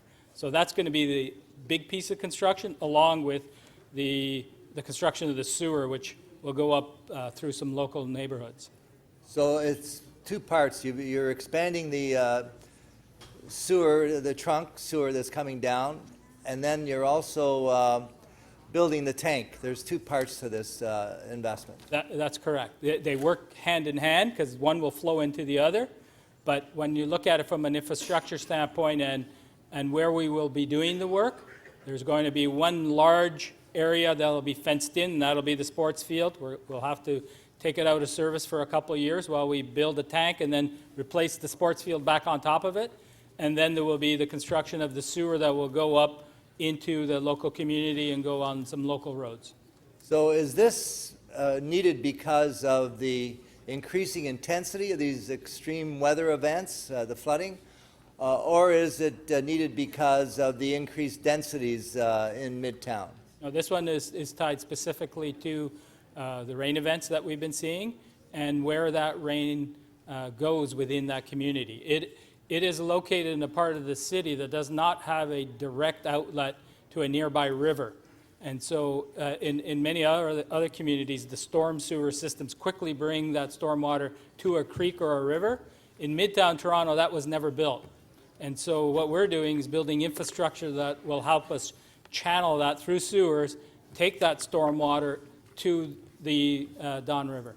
And ultimately, I guess, this is also about ensuring during these extreme weather events that sewage doesn't end up in our drinking water in Lake Ontario, right? Well, primarily it's tied to basement flooding. The biggest concern that we have with these types of projects, as soon as we overload the storm sewer system, we overload the sanitary sewer system right behind it.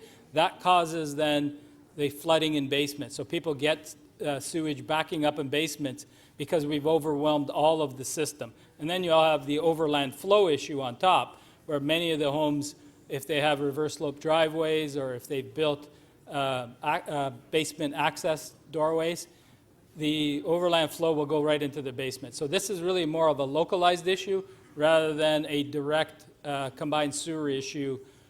Those are other projects that we have in our plan that will address those concerns. But if we don't do these investments and undertake these investments in our sewer system, aren't we putting our drinking water at risk because of the extreme weather events that end up sooner or later causing overflow of sewage, etc., into Lake Ontario? That is correct. In the long term, there's an accumulative effect if you don't address these issues. So that's why we've been tackling them local community by local community, because if we just allowed it to continue to happen, we will continue to see degradation of the environment and discharging into our creeks and rivers. This will lessen some of that. Okay, thank you. Thank you.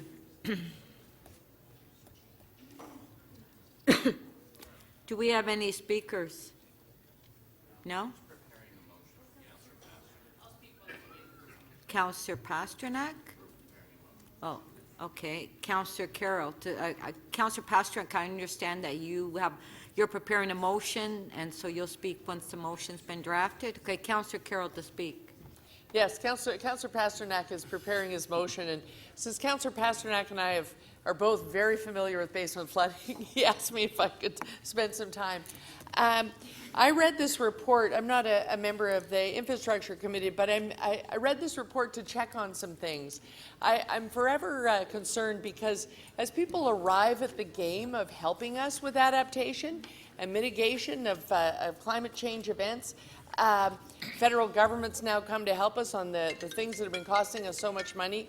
I just worry that we get rid of some of our initial commitments in order to meet the new criteria. And I read the report to make sure that that isn't happening. What makes me happy was to have confirmed for me that the wet weather flow program is still there, which is the combined sewer issues, but it also it includes in it some of the non-technical solutions, some of the naturalized solutions, which we have to maximize as best we can, because we only have so much money for these massive infrastructure projects. On the side of the true technical infrastructure projects, something like an underground stormwater storage tank that Councillor Cole will have expanded in his area.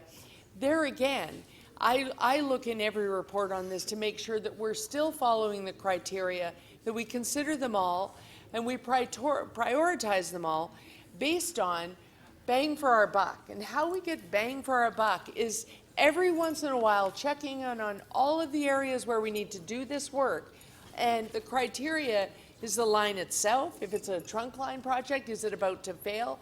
But mostly, how many homes in this area are going to be impacted positively and no longer have to worry about basement flooding?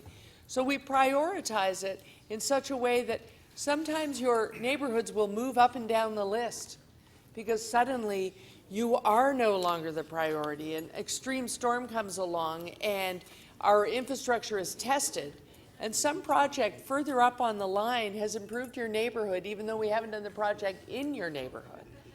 And so the priority has to be checked in on from time to time. It's great to have the federal funds. It means that all of the projects being considered can be done in a more timely fashion, perhaps not perfect, but more timely, and we finally have the help we should be getting from another order of government. But we still have the work to do ourselves, to look at our own data, to debrief from every extreme event so that we know that we're prioritizing to get the biggest bang for our buck. And that's what I see happening in the analysis of where to spend the federal funds. And so I support the staff recommendations. Thank you. Thank you. All right. Is Councillor Pasternak's motion ready?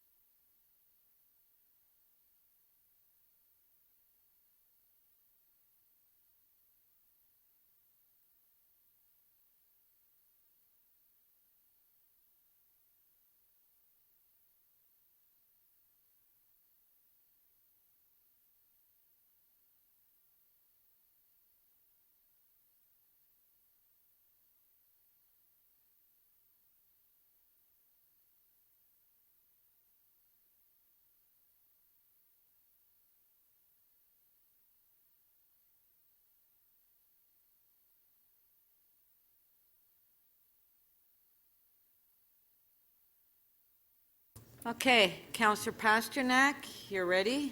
Yes, thank you. Thank you, Madam Speaker. I have a motion just for the city manager to give some consideration to the grave problems we're having in the Downsview catchment area, and also related to the Humber River Hospital stormwater pond system and surrounding neighborhoods, and just asking the city manager to give some consideration to that major project for federal funding.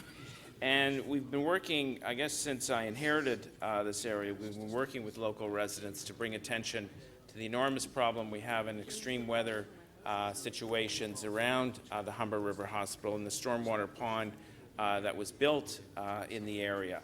The pond itself has not been able to handle major rainfalls. It subsequently overflows into an unbuilt culvert along the 401 and then spills over into local neighborhoods. The residents in the area have had their properties severely damaged. They've run out of opportunities to file insurance claims. And of course, we've been trying to bring Infrastructure Ontario and the provincial government to the table. We had a very successful town hall recently with the local MPP, Roman Baber, who is also very determined to get this fixed. Infrastructure, Ontario seems very open to redesigning the stormwater ponds and upgrading them. I think money is an issue. But I wanted to, I guess, thank the federal government for putting this on their radar screen, because historically, the flooding in municipalities were the responsibility of the municipalities and their local infrastructure. And there was no way in recent years, particularly since 2013, that cities across the country, and particularly in southwestern Ontario, had the funds to upgrade aging infrastructure to handle the extreme weather events that we have had. In the area that I represented for 8 years, in the old Ward 10, that sits at the northern part of the city to the east of the Downsview lands, hundreds of homes were severely damaged in rainfalls in 2013, 2014, and of course in August of 2018. And I think the only way that this can be solved is almost on the American model, which I guess originally originated with the New Deal, where Washington was very involved in infrastructure projects in municipalities, which has not really been the Canadian tradition, where municipalities are quite divided from the other levels of government.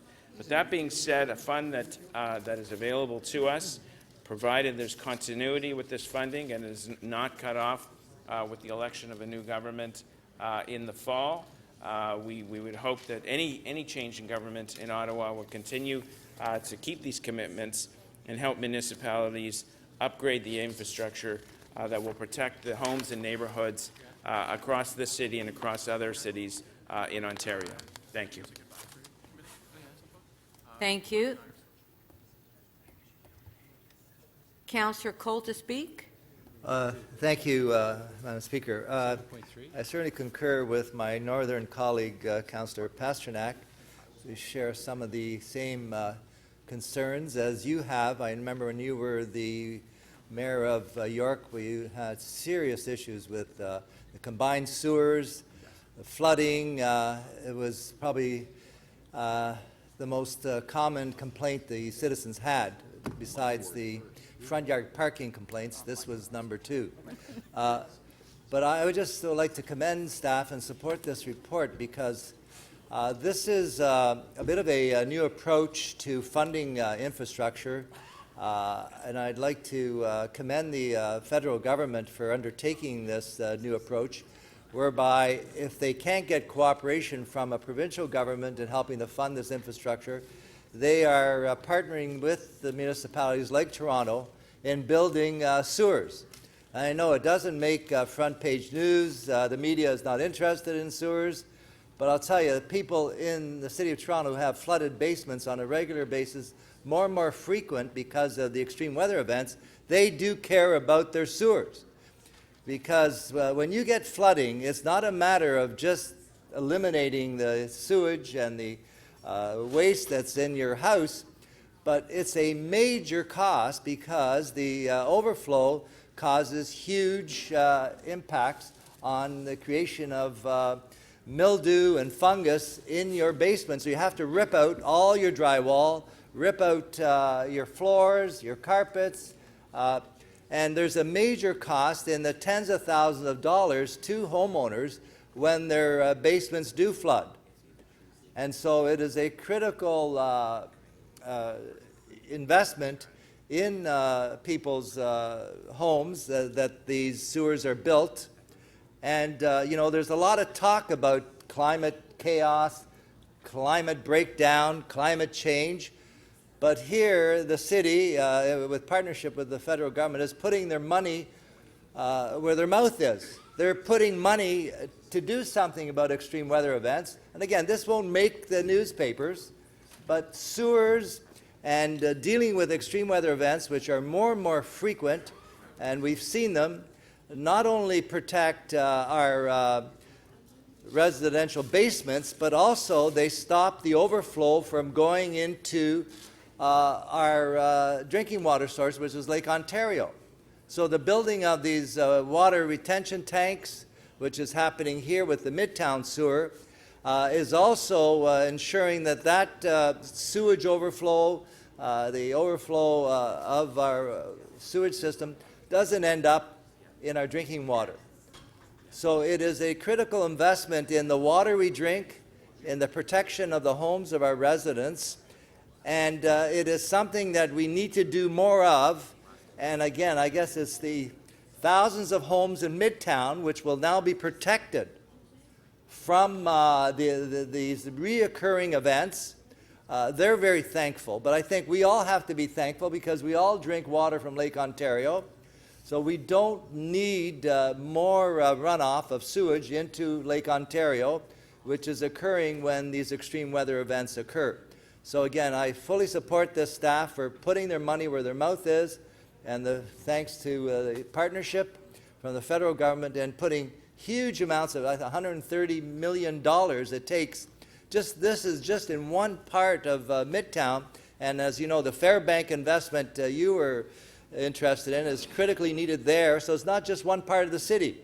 So sewers do matter, and you know, we all love to see the playgrounds and the beautiful parks and streets and and the wonderful buildings, but we've got to pay more attention, as we are with this initiative. We got to pay more attention to what's under the ground, what's in our sewers, because that is an essential infrastructure that doesn't get the attention we deserve. And I think as much as we spend so much attention and capital dollars on transit, it's about time we start to pay more attention to our sewers and roads and not spend $11 billion on a mystery project, so-called the Mystery Ontario Relief Line there. Thank you. Councillor Fletcher to speak. Yes, I just want to speak about water because I've been involved with that and non-structural solutions and approaches for many years. And our sewers, of course, are an important structure. Many years ago, looking at the outfalls into Lake Ontario, and when there's flooding or flash floods or microbursts, we get a lot of combined sewer overflow into our lake, into our beaches, and that's when our Blue Flag program gets closed. And we know that we've had a contamination at that point of E. coli in the water system, and that's because of the amount of combined sewer overflow that has come from that particular storm event. But what I really want to talk about today is the non-structural approach, which is the Wet Weather Flow Master Plan, which was developed out of a plan and put a big tank in the West End at the Sunnyside Beach in about 1996, where the city moved on that. And an environmental assessment said you have to create a non-structural approach as well. And the non-structural approach being keeping water from getting into the sewer. And I think that Councillor Cole was addressing that. When we look at the amount of paving and the things that we casually pave over all of the time in the City of Toronto, we have to take into account that means that everything that's paved sends water into our sewers. And so what we're doing is building bigger and bigger sewers in order to manage that overflow. One of the things that we did was the downspout disconnection. That was part of a major thrust of wet weather flow management. And I think we may have slowed down on that, in that idea that individual citizens at their home not only can help by using, looking at reducing their amount of heat they use, the amount of cooling they use, have a tree outside the house, insulate your home so you're not creating so many GHGs, but an individual homeowner, an individual business park or employment area can look at how to manage and treat water prior to it making it into the sewer. And I think that there's less of us now in this council chamber, and many people did have that as a real passion in trying to keep that on the front burner. So the torch has been passed to this city council to try to make sure that we have programs that keep water out of the sewer, because next time we can't be building the next big tunnel. We have to do that. So it's one of the reasons why I know Councillor Perks, myself, Councillor Layton, and others, we just don't support paving over your front lawn in order to be able to park there. The city's already paved that street. It's there. It's not getting torn up. Park on that street, not on your front lawn. And therefore, turn down application after application, because what happens is that those parts of the city that are particularly prone to flooding end up with simply nowhere for any of that rainwater to go. Nowhere for it to go. It goes on the street, it goes in the sewer, it overflows, it takes CSO into the lake.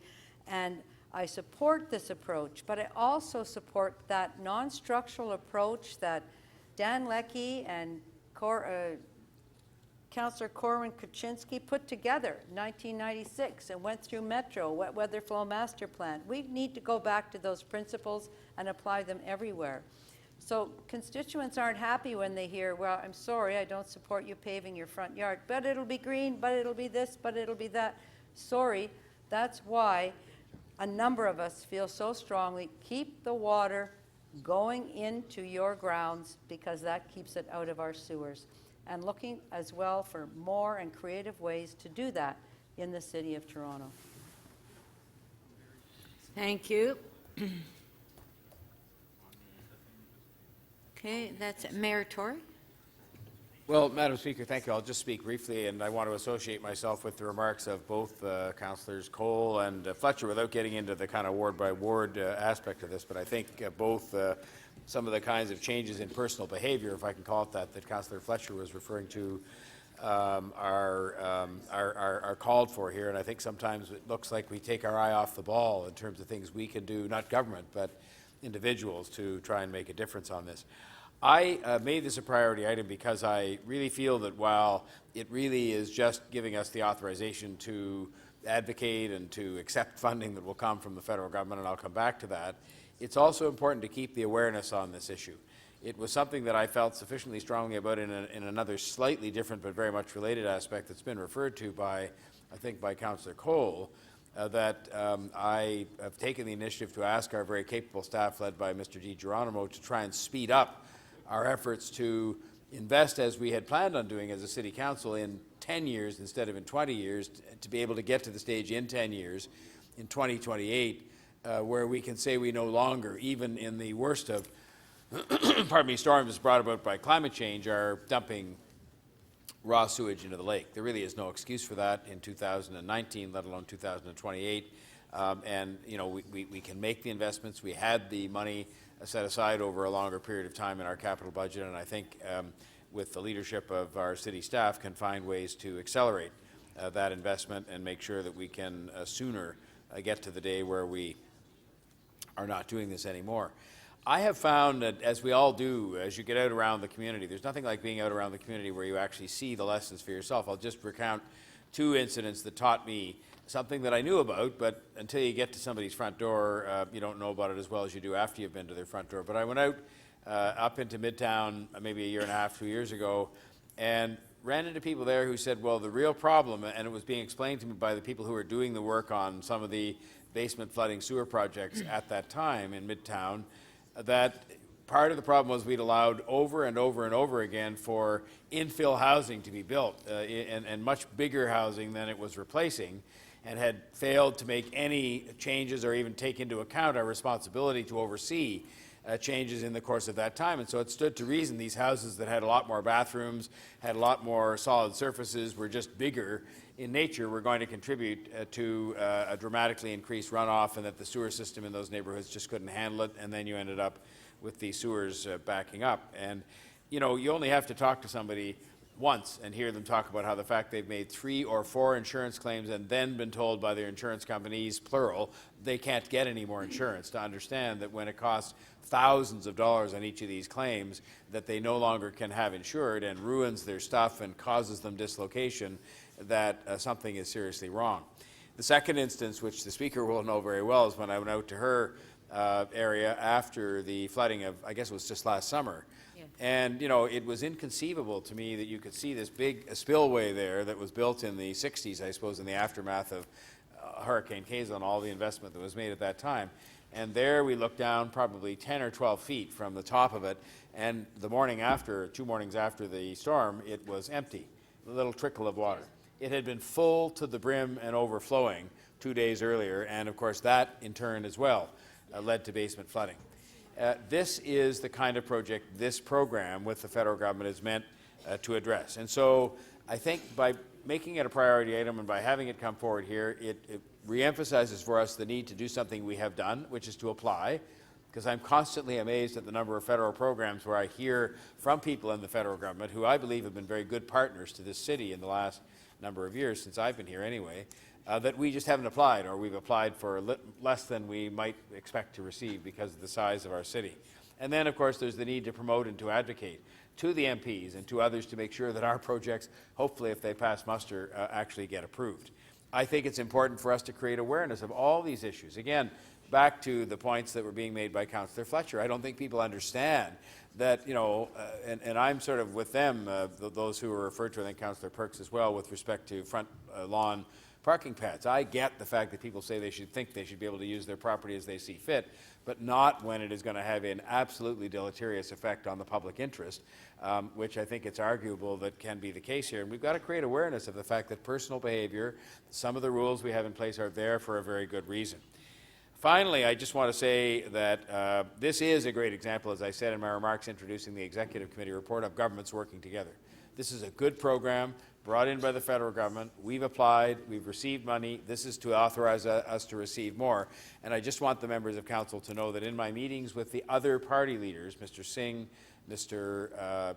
Scheer, I will be seeking their assurances, as I did at the time of the last federal election, that these are the kinds of programs they will be maintaining in place, if not extending and expanding, because they're good programs for the City of Toronto and they're good programs for addressing the real effects of climate change, which are something that are staring us in the face every single day and that we have to deal with.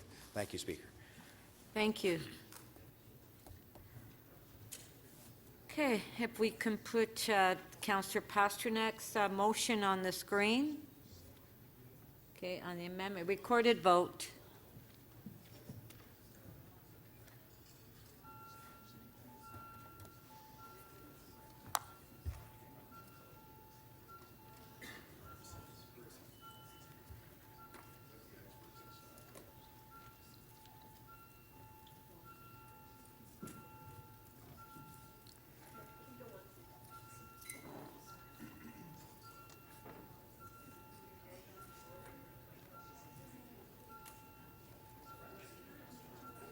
Councillor Robinson, when you're seated, please.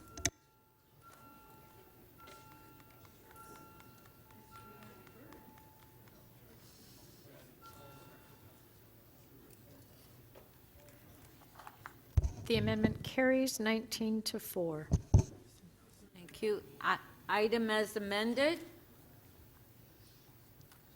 All in favor? Carried. Our next item is the Mayor's Key Item EX 6.5 on page 3. Status update, Toronto Ontario Transit Responsibilities Realignment Review. Do we have any questions? Councillor Matlow. Madam Speaker. It was recently reported in the Toronto Star that the city had approached the province about a potential fourth subway stop as part of the Bloor extension, the proposed Bloor extension. And I'm curious to understand under whose authority was that approved? Because my understanding, and again, this is without editorial about my position on it, it's well known. The fact is that council's position is that it is a one-stop subway. So under whose authority did the city approach the province, if the reporting is correct, that a fourth stop should be considered? Through the chair, as part of the information exchange with the province, the city and the TTC have been working with them to share previous information on the different projects. That includes, in the case of the Line 2 extension, a potential station at Eglinton Brimley. This is part of the information we're exchanging with them and then evaluating through a network and a ridership lens, and that's how that one came about. And sorry, through you, Madam Speaker, just to be clear, Councillor Matlow, the city did not make any proposal. The accounting of that by the Toronto Star was not factually stated. So, as Scott Haskell, Scott from the TTC has indicated, that we have shared information, the information that the TTC had in respect to the development of that line, that is what has been shared.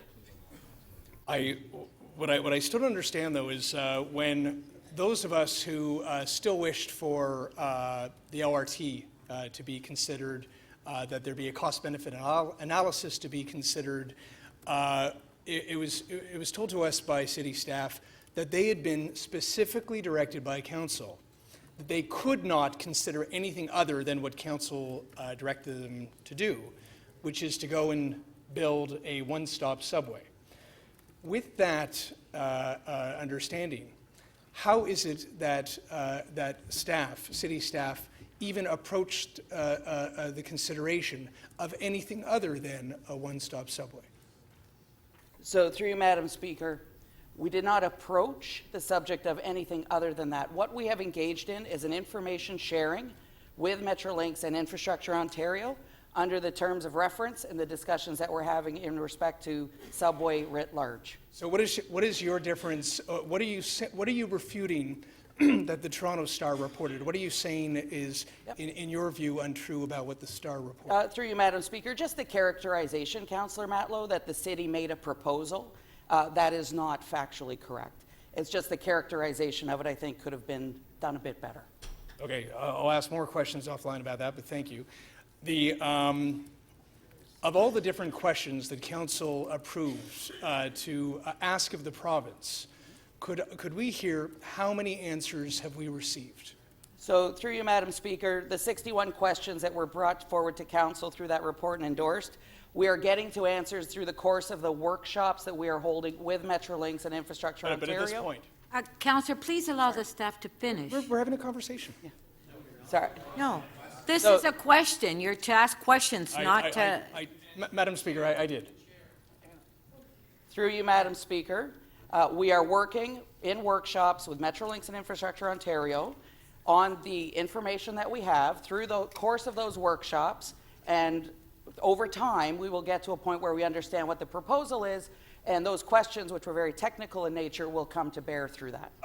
Madam Speaker, you see why I asked the way I did. Today, how many answers do we have of those 61 questions?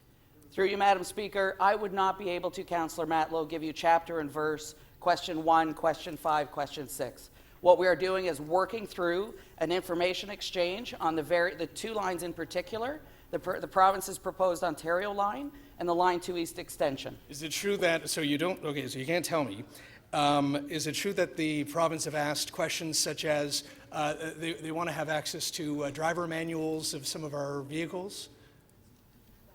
Through you, Madam Speaker, I have not been a party to those specific requests. I might refer to my colleague in the TTC. Well, then along with that, could staff expand upon the kind of detailed questions that we're not getting a lot of answers, I'm hearing from them. What are they asking from us as far as values of our assets, Counselor, details like that. this is your last question, and also questions go through the speaker. Okay, Through last you, Madam question. Speaker, our meetings in respect to this report, which talks about where we are in identifying the alignments and such, has been focused on the technical. Anything in respect to those other questions you were asking, I have not been. Thank you. Through the Speaker, the MTO, the Ministry of Transportation, has made a series of information requests for baseline documents about the TTC existing subway infrastructure. That does include things like operating manuals, has been requested, including background information on the existing projects. And the other piece to that is the asset condition inspection that they have also requested to undertake, and that's something that is being organized right now. Councillor Coe, questions?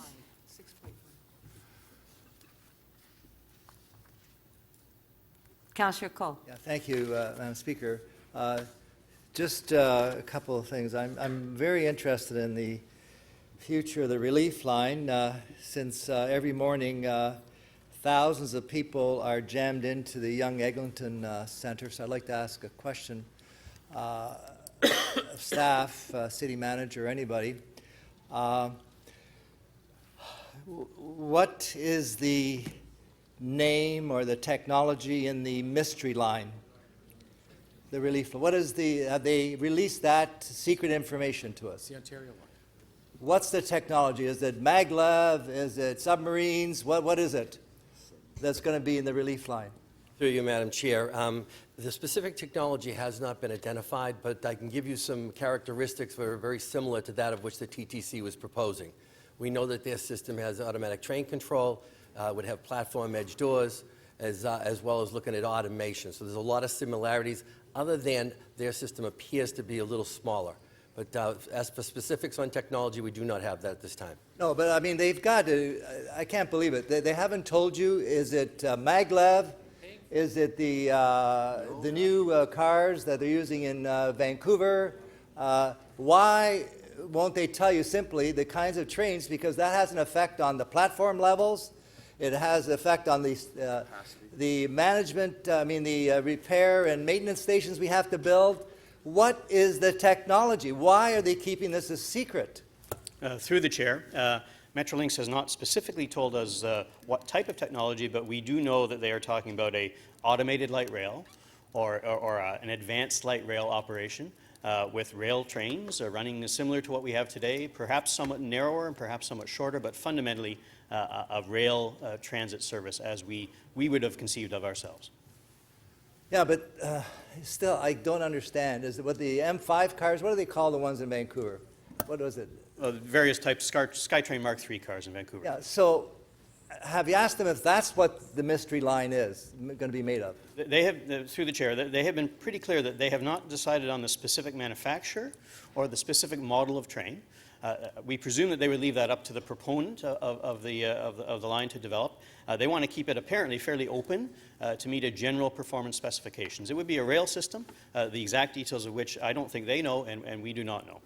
Now, since we are operating and managing the two adjoining lines that the relief line is going to intersect with, have you asked them whether or not this is going to cause a delay, since you are going to be basically interlocking with the mystery line, that, you know, how much more time are we going to lose because they won't tell you what we have to basically interface with on the Bloor-Danforth line and the University line if this is going to be the so-called relief line? Have you told them that? Through the chair, we have not received any detailed schedule information from the province on their Ontario line proposal. They have told us that they are looking at a technology which is not the same technology as we use on our subway system. So what's the estimated cost? I saw a report in the papers, almost $11 billion, and they won't release the mystery technology? Is it about $11 billion that's on the back of that napkin? Through the chair, that information has not been released to us yet. We've asked for it on several occasions, but we haven't received that yet. It's part of the ongoing discussions we're having with the province. Now, with the delay that's obviously occurring because of the refusal to give the type of technology and how it's going to interface with our lines, what do I tell the people that are waiting for 6 subway cars in the morning to get on the subway in Yonge and Eglinton? What do I tell the people in Yonge and Eglinton who have to go north to go south in the morning? How much longer do they have to wait? Do we have to maybe put in some new mitigation measures to deal with the health and safety issues we face every morning at Yonge and Eglinton? Through the chair, that remains the TTC's singular most important concern about this whole process. The possibility of overcrowding on Line 1 is very, very significant to us. We are carrying out a capacity enhancement program right now on Line 1, which is separate from the Ontario Line proposal. That work has to continue, and we have certainly emphasized with the province our very big concerns about needing to deal with relief to capacity on Line 1. So, Thank you. That was your last question. Councillor Thompson. Thank you very much, Speaker. Through you to the City Manager. Mr. City Manager, we've talked about the table discussions going on. Could you give us a quick update with respect to the status of that and your particular views and opinion as to how that's going? Are you satisfied? Sure. Through the Speaker, there's 3 avenues of discussion. The first, where we started, was the whole notion of a subway upload, and of course that's speaking to an existing system. The second, of course, is the expansion program, which legislation has been filed and has been adopted. And then the third, of course, deals with the future of the transit system, looking at it from a regional standpoint and from a funding standpoint. So discussion on all 3 fronts continue. Certainly there's more homework being done, if you will, right now as it relates to the first item of discussion, that being the existing subway system. So they are collecting data on that. But running in parallel with that is the expansion program, and certainly we aren't in a position today to be able to answer all the questions. But let me just say this. I think what's important, no matter what happens at the end of the day in terms of any of this expansion, what has been made clear to the TTC and to us is that responsibility to operate it is going to be in the hands of the TTC. Depending on the nature of the contract that occurs, the maintenance, I'm sure, would be wrapped into whatever contract that is awarded related to the expansion. But, you know, this is my experience, not just as a city manager, but having worked in infrastructure myself. I think it's always important to be at the table when we're talking about building new things, because we're the ones that end up having to operate and oftentimes maintain it. So we have an ability to affect the design, if you will, at the stage that we're at right now, which I think is important. And that's not just in terms of the transit itself. I mean, certainly development of stations is going to be important because once a station is built, typically the development that goes with it, we end up having to service it. So again, better to be at the table. So, and then on the third point, there is a committee that is reporting to me. We reported last time, that is looking at this notion of regional transit and the funding for and how's it governed.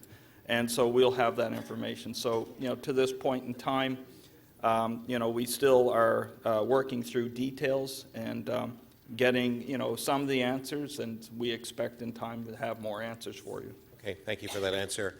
I'm not sure, Speaker, through you, who will answer this next question, but comments been made with respect to the Scarborough, the expansion of Line 2, as it relates to the ongoing discussion around a stop at the Scarborough Town Centre, Civic Centre area. The proposed changes that the province is actually speaking to, which is to add additional stops to that line expansion.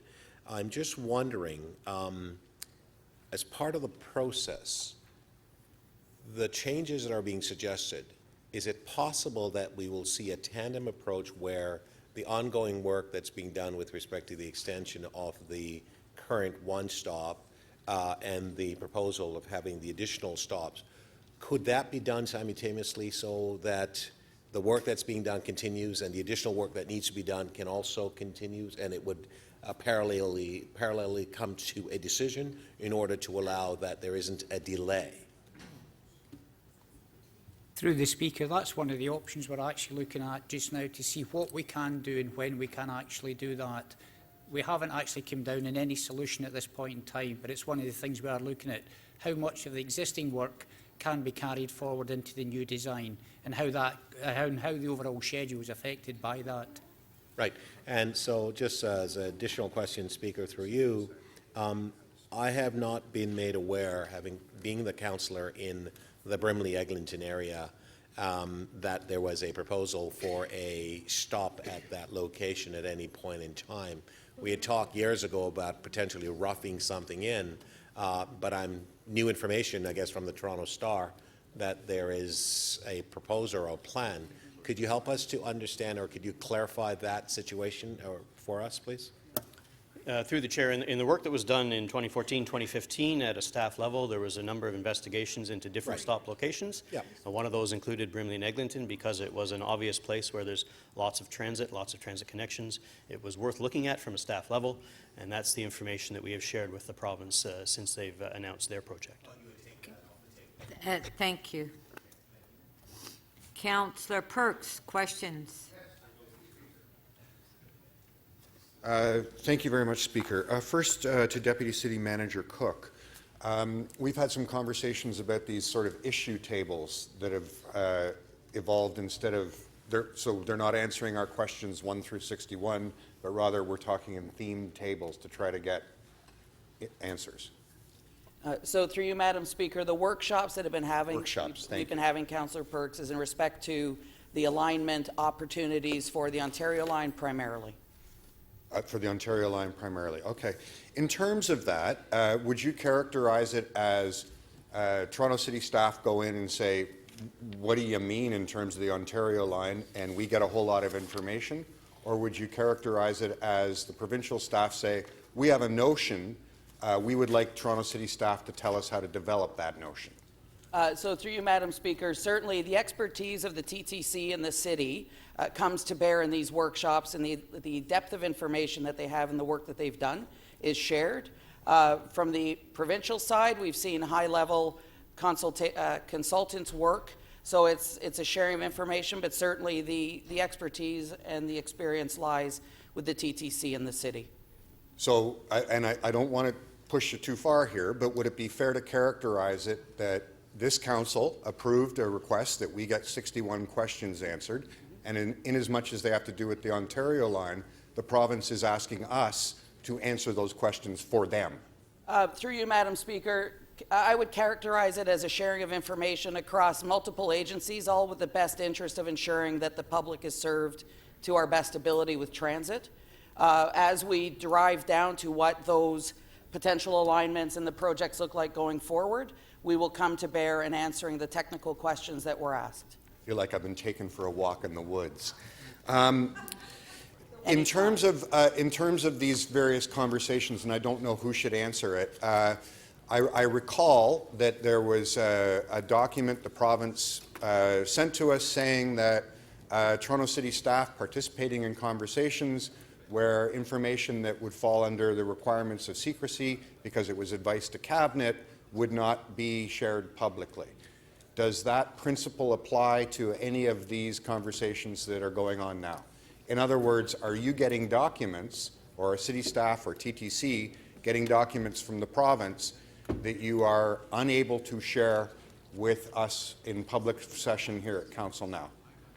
Through you, Madam Speaker, there's nothing that I can think of that we've received at all that would fall under any type of secrecy or confidentiality. So if a member of council were to put in an administrative inquiry asking for the documents, all of that could be provided? Through you, Madam Speaker, that would presume that there are actually documents to provide. I'd have to take that back and look at it, what you were seeking. So are there documents that the province has provided us that clear any of this up? Through you, Madam Speaker, I mean, certainly there have been presentations through the context of our workshops, but beyond that, maybe the odd letter, I don't even... Presentations and letters? That's what we've been provided with? No, through you, Madam Speaker, just to be clear, so the workshops we've been engaged in has been very focused around the technical aspects of potential alignments, like I say, primarily for the Ontario line. That's included modeling work, et cetera. I would have to confer with my colleagues to determine any quantum of anything that we've received. I certainly am not aware of anything that we subject to any secrecy due to cabinet. Fair enough. So we've been doing workshops on potential alignments for the Ontario line. How many potential alignments are under discussion? Through the chair, the initial presentation from the province showed more than 40 potential alignments. It was a very broad brush.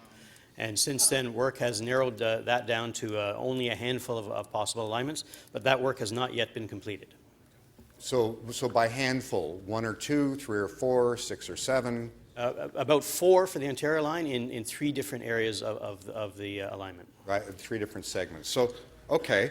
And in any of that, has the province given us a proposal for where the maintenance and storage facility would go?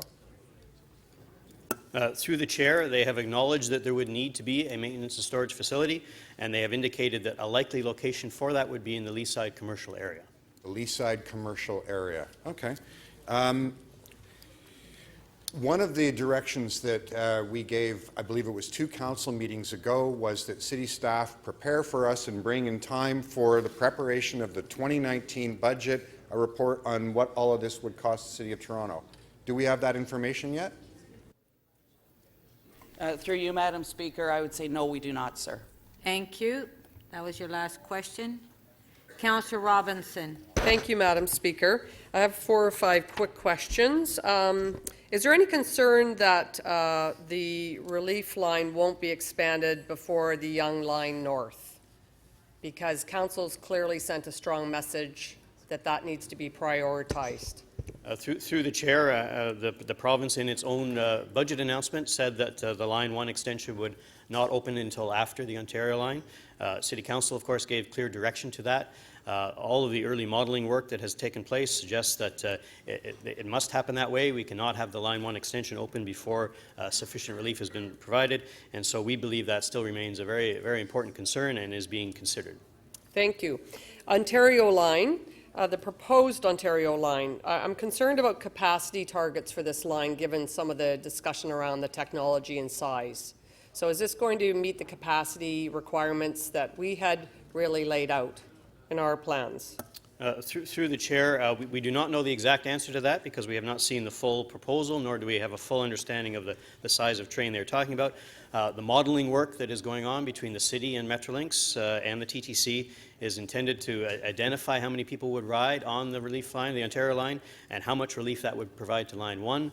And so in the end, we will come to an agreement with them or come to an understanding with them how much capacity would be provided on the relief line. They are talking of smaller trains, which we think are probably about 75% of the size of our regular subway trains, and so we would expect that the line would have a lower overall capacity. And what about the phasing options? I understand it's central, northern, and western, and I had moved motions on making sure our piece of it was prioritized and built first, given that we've done 15% or more of the design work. Is that still in the discussions about the phasing of the relief line, I'll call it? Through the chair, the province have indicated that they intend to build the entire line from Eglinton to the exhibition as one phase. As one phase. So the motion that council that we moved and supported was ignored then? Through the chair, I couldn't comment on that, but that is the information that the province has provided to us about their plans. In one phase? That's what they have said, yes. And my understanding is we've done at least 15%, as I just mentioned, of our design work. We announced a few months back that we were going to accelerate it by 2 to 3 years when we were actually building the relief line. What stage of design would you say the province is at, or Metrolinx? We're at 15, they're at? They're no more than 2%. 2%. Oh my God. So we're at probably 15 plus now, because that was a couple months ago, and they're at 2%. Okay. Thank you for that. Tell me a bit about Lawrence Station and some of the complications around constructing Lawrence Station, because that seems to me like that's going to be a very challenging station. Through the chair, it's mainly to do with the depth of the station. It's not technically unachievable. It has got some issues, but so is every other station. But it's not that complicated from a construction point of view. The grading, the terrain, it's not is it as challenging as some of the other stations, or less or more, or? Every station's unique, and you've got to look at it in the context of the uniqueness and the site conditions that you're actually going to be doing in it. Like I said, it's achievable to do it there. Okay, and then just back to the relief line, do we have a target date for completion? We had talked about ours being completed, like I said, 2 to 3 years earlier. Now with this variation, do we have a target deadline for the relief line? Through the chair, as we said earlier on, we have no schedule details on the Ontario line at this point in time. We're currently working with the province to get that information. Okay, thank you very much. Thank you. Councillor Pasternak. Yes, thank you, Madam Speaker. Through you to staff, are our TTC design crews still working on the relief line? Through the chair, the work that the current team is doing is work that won't be wasted. We've basically looked at the amount of work we're actually going to be doing, looking at the stations, the placement of our stations, and the placement of the Ontario line. So we've actually scaled back the work we're actually doing at this point in time to ensure we're not wasting money at this point in time. Well, has there... Okay, so there's continuing to do work on the relief line. Is that... Did I hear that in there somewhere? Yeah. Can you speak up, please? With respect to the design work we're actually carrying out just now, that's work that will not be wasted going forward. So the information that can be used on both the relief line and the Ontario line. You talk about geotechnical reports where you actually look at the soil condition, the depth of it. That's continuing, but only in the same areas that the potential where the Ontario line may go. So that's a yes. We currently have staff working on the relief line. Yes. We do. And has there been any talk about secondments of transferring those staff, protecting their rights and their agreements with the City of Toronto to Metrolinx? Because this is no longer our project, and this keeps coming up, and we continue to work on a project that's no longer a municipal project. Through you, Madam Speaker. Yes, I have had just a small conversation with them and with the intent of getting together shortly to protect the interests of our employees.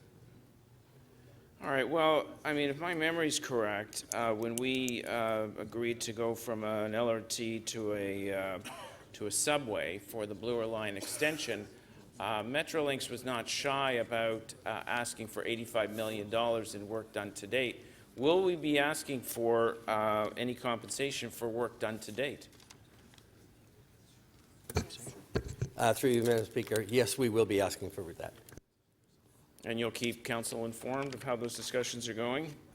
That is correct. So when it comes to PAPE, PAPE Station continues to be the transfer point to the relief line. Now, there's a reference to ridership projections to 2061. Is that the year you're looking at? Through the chair, the ridership forecasting is generally done to a reference year, which for the city and Metrolinx right now is 2041. When we look at a longer-term project, in order to size the stations correctly and have a sense of how much capacity must be provided, we also then expand that out several decades beyond that. So we have taken the 2041 ridership projections that we have and will with the final ones, and we'll project them out to 2061 and 2081. Those are by nature somewhat less precise, but they give us a sense of what is required. Now, when we look at the PAPE station, and have we done significant studies into where people will be going when they transfer to the relief line? It seems to me most of those people are heading west and will get off of the university line to work at the government offices, the provincial government offices, the insurance companies, the hospitals, and of course other private sector businesses. Can we be assured that people will be getting off of PAPE and wanting to take this long loop down to Osgood, to Queen Street? Through the chair, yes, that is the sort of work that the modeling and the ridership forecasting work does. It will indicate to all of us where the flows of people are, how they will change within that new line. The early numbers that have been done suggest that a considerable number of people would leave Line 2 west of Pape. They would get onto the relief line, but also that the trains arriving into Pape from the east would be more crowded than today, which indicates that the transfer to the relief line, or the Ontario line, at Pape would be attractive to people traveling from farther east. Now, I know that council has directed staff, and I guess sent a message to the province that we're not going to extend the Yonge line until the Ontario line or the relief line is built. Is there any thing stopping us from at least going from Finch to Steeles? And would that create any kind of surge? Wouldn't the same cluster of transit users get on at Steeles that are currently getting on at Finch, and we can take all that commuter parking and chaos at Yonge and Finch and move it up to the municipal boundary? Through the chair, there's been a considerable amount of work done on the Line 1 extension to the north, but it has not been done with an eye to phasing it only to Steeles. The work has always assumed that the line would be built and opened as one segment all the way to Richmond Hill. From a ridership point of view in Toronto, absolutely, there are considerable numbers of customers who would benefit from a subway that has a stop at Cummer and a stop at Steeles, but that is not how the project work has been structured. Thank you. Councillor Carroll, questions? Yes, my question is really to do, as it always is when we're doing these reports, the discussions going on within the terms of reference, what the discussion might be with the base system. There are lots of notes in the report that speak to conversations with the federal government about what's being done with PTIF, and does it now go to a provincial project, or does it go to projects already studied and underway at the city level? And so we know PTIF and PTIF2, those types of discussions. My question is, in terms of setting what is the way forward under whatever is the new either guiding principles or full-on ownership, is there a conversation that includes the federal government so that we will know, going forward, state of good repair? It's all very well to say we need some funds for state of good repair, but we're used to, for decades and decades and decades, in terms of purchases of vehicles for the base system, not for new lines, but replacement vehicles, we've been accustomed to having replacement vehicle programs with both orders of government. So when we get to that part of the conversation, is the federal government then involved in setting new terms?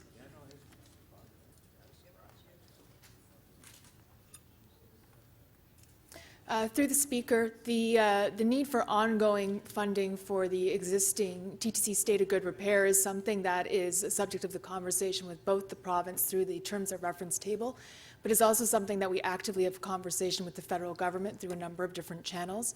And they are certainly well aware of our desire to see a permanent sustainable funding model for transit state of good repair. So is it then that the conversation we've always had with them can keep going, but they're aware that we're also at this other table? Yes, the federal government is aware of the table between the city and the province regarding the existing system and the potential upload. And we've also been having conversations with them about the application of the Public Transit Infrastructure Funds Phase 2, which is focused on expansion projects. Okay. So for instance, in the at the provincial table, when we're having those conversations, when we're in a workshop, if we're at a workshop, we know, for instance, in the 15-year capital outlook that we did, where we asked that for the most exhaustive all-in set of projects so that we would know over the next 15 years. And that includes a tremendous number of just replacement vehicles. We're all in love with our brand new streetcar, but they're all wearing down every minute they leave the barn in the morning. And so is that a part of the conversation that not only state of good repair, this is how much track replacement costs, blah, blah, blah, but just to keep the base system running, we need new streetcars actually right now. We need more than we have on the system right now. We talked about ordering another 60.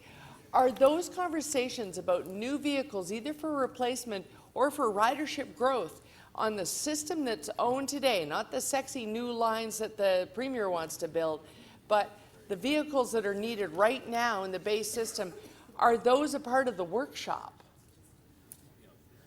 So they're not a part of the transit technical workshops. They're certainly part of the senior level tables where the city manager and the CEO are at in terms of making sure that they understand the needs under the capital investment plan of the TTC. So last question then, Madam Speaker. Are we quoting our plan, the $33 billion 15-year plan, because it lays out those vehicle needs? Are we quoting that in the senior conversations? We're quoting it through the speaker. We're quoting it. In fact, Michael Lindsay himself has been communicating this at our meetings, as well with the federal government, recognizing that even though we're talking to them about expansion, he himself is also, as a representative of the province, making clear that our challenge is far greater than just the expansion. Our challenge, as it stands right now, is a $33.5 billion challenge that is still something that we cannot expect as the City of Toronto to pay for. So, so certainly he understands that. Components of which should actually be showing up in this year's budget. Correct. Right. Okay, thank you.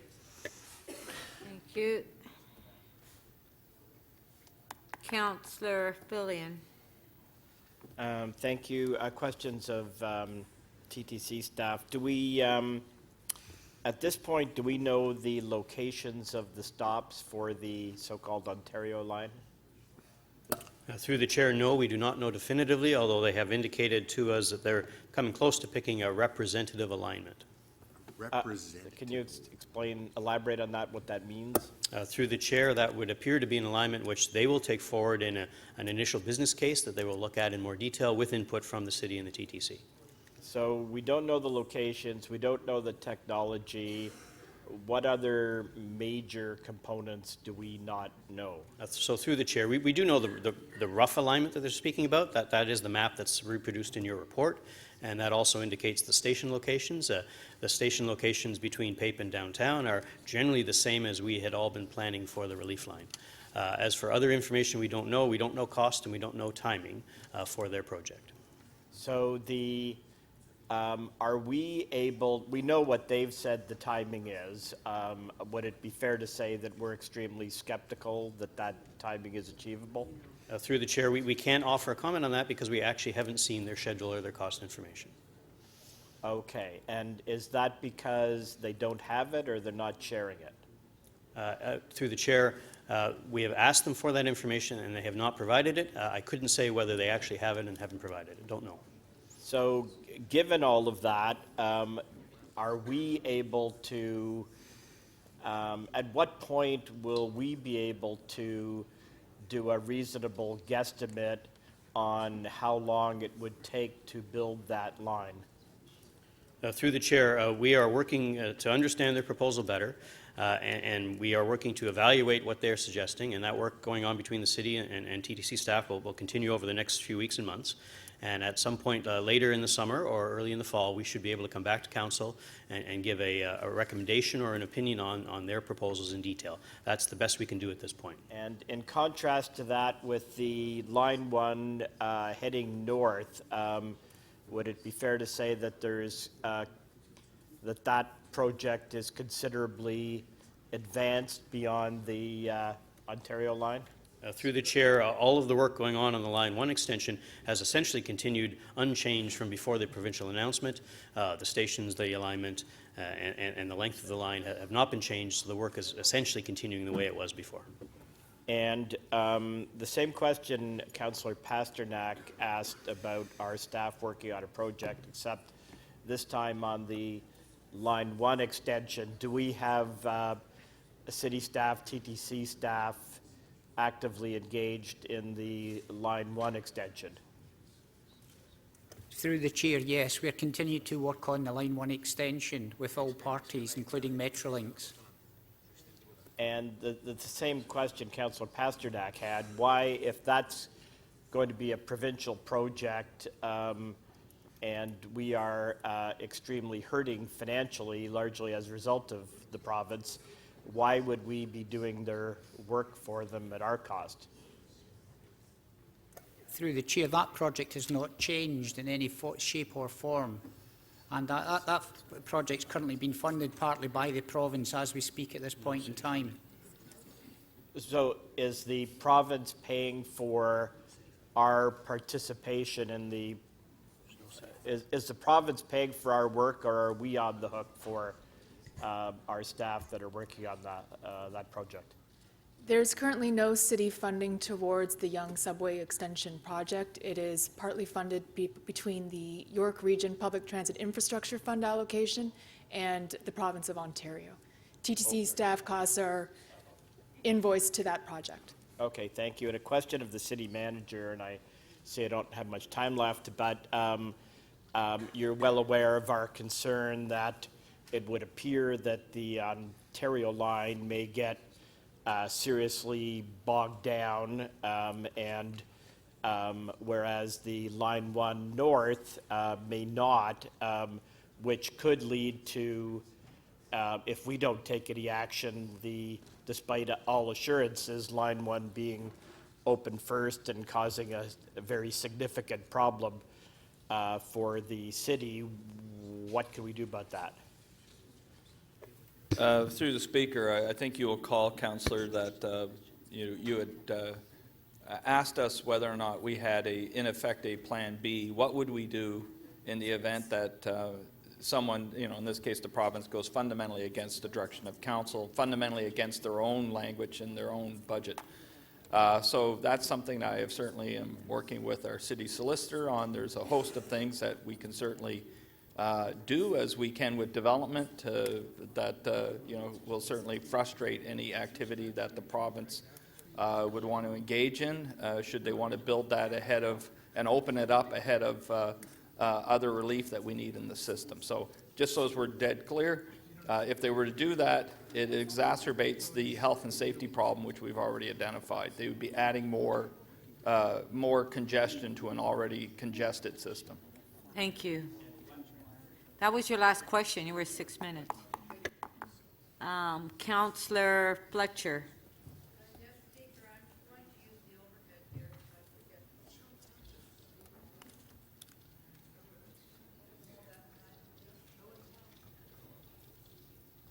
Maine? Oh, thank you. Is it on? And this mic, yeah. Well, it's on. Okay, I'll start your time. Hang on, it's not on. What's not on? Well, I'm on now. Back here. Here we go. We're getting staff. Thank you. I hope that's going to show it now. Great. Okay. Thank you. I just want to go over this because this is what I've heard today. There we go. And something said, there we go. Thank you. I've got Relief Line and Ontario Line. And if I could just get understand on those two things. So I've heard that the Relief Line is at 15+% ready to go, drawn, etc., and that the Ontario Line is at 2%, if that. Could somebody corroborate that, please, on staff? Yes, through the chair, that's correct. And a 15+% actually allows you to understand exactly the costs and the route and many things compared to 2%. Would I be right? Through the chair, normally we would go to about between 15 and 30% with a stage gate 3 estimate. On the Relief Line, that was due in Q1, Q2 in 2020. So we'd be having that in 2020. And how long has it taken us to get to that 15% since we started? Approximately a year. Only 1 year? Well, again, the concept of the Relief Line's been around for a long, long time. If you actually take when we've really set the project to where we get just now, it's about a year. Was that after the environmental assessment was approved? Yes, that's correct. So that took a year. And then environmental assessment was approved for the Relief Line. And how long did that take? Through the Speaker, the environmental assessment was approved. Yes. That process took us a couple of years, How but many? 2, 3? in terms of the early work, it was probably about a 3-year period. 3 That years. was not all the formal EA process, but our planning beforehand. And is there an environmental assessment that's been initiated or completed for the Ontario Line? Through the Speaker, there is no completed EA. Metrolinx has begun planning out the approach to the EA. But have they actually initiated it? Through the Speaker, no, there's no initiation. So no. Thank you. And the route, has that been established at least for that section in the relief line? Obviously, through the environmental assessment, that has been approved and accepted as the route. Through the Speaker, yes, for the Relief Line South For the portion, relief line. that was approved. And since there's no EA, there's no actual route that's been approved or accepted yet to any degree. There's an idea, but there's no approval. Through the Speaker, that is correct. Okay. Maintenance and storage facility for the relief line. Is there a requirement, or would that be Greenwood Yards that could be used to move trains in and out? Through the chair, yes, our expectation was that we would not build a separate maintenance and storage facility for the relief line south from Pape to downtown, and we would make use of our Greenwood Yard and storage on the line. So that's already set. That's done. For the relief line south, yes. And for the maintenance and storage facility for the, and how many cars was that for that maintenance and storage That was facility? approximately 9 trains for our relief line. So 9. And so then how many would that be for the 9? new for trains? the interior line, we do not know those details. The line is longer, but the trains are perhaps smaller. So, but that hasn't started yet, no site, nothing, so that is nothing. And how long did it take for the maintenance storage yards at Ashbridges Bay? I think it was at least 5 years before, including an environmental assessment. Through None the of you chair, were actually. through the chair, yes, it took about 5 years, but it was a very different facility as well. Yes, I know, it was for the new cars, but these would be new cars. The gauge of our current cars for the subway, what's the gauge there? For the through the chair, for the TTC subway, our gauge is 1495 millimeters between rails. Standard gauge is 1435 millimeters between rails. And what is the gauge, in your understanding, that's being proposed for the Ontario line? Through the chair again, we don't know, although we would expect they would choose standard gauge of 1435 millimeters. And so that one is not going to match up to any subway cars in any way. You can't run a 1435 on a 1495. Through the chair, that is correct, although one should note that our line 3 Scarborough has a 1435 millimeter gauge. That would be the one that we're changing? That's the one we would be closing, yes. That is the RT has a 1435 That's correct. millimeter gauge. That's being shut down. The subway will be run at a 1495.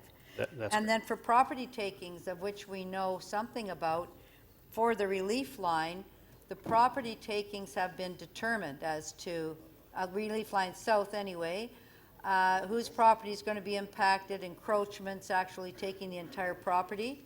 That's been determined, and everybody knows that through the environmental assessment. That's your last question.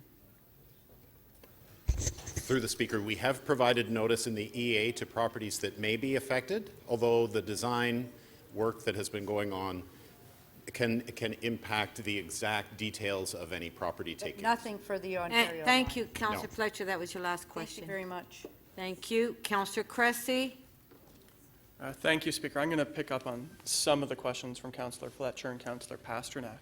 From the new provincial plans, has the province acknowledged any delay in the construction of a 3-stop Scarborough subway instead of a 1-stop Scarborough subway? Through the chair, yes, they have. They've acknowledged it's going to take longer for the Line 2 East extension to be built with the 3 stops as opposed to the single stop. So the provincial government has acknowledged that building a 3-stop Scarborough subway will take longer to deliver transit to Scarborough than a 1-stop Scarborough subway. Through the chair, yes, that is correct. Okay. In Scarborough, then, the current SRT, how many people does the SRT serve? Through the chair, approximately 35 to 40,000 trips per day on Line 3 Scarborough. All right, so the SRT, 35 to 40,000 trips per day.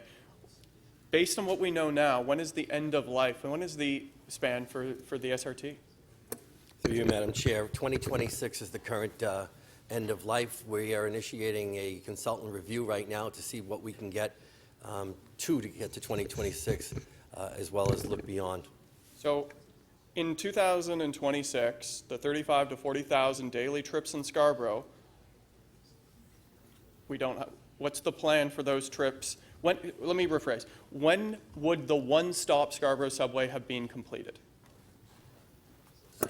Through the chair, the plan for that original plan was to complete the subway in 2026 or 2027, roughly around the time that the Line 3 Scarborough would have to be taken out of service. And based on the new map and now 3 stops, when do we anticipate at this point the provincial government proposed 3-stop subway being completed? Through the chair, we do not know. They have not provided a schedule, but as Gary said earlier, they have acknowledged that it would take longer.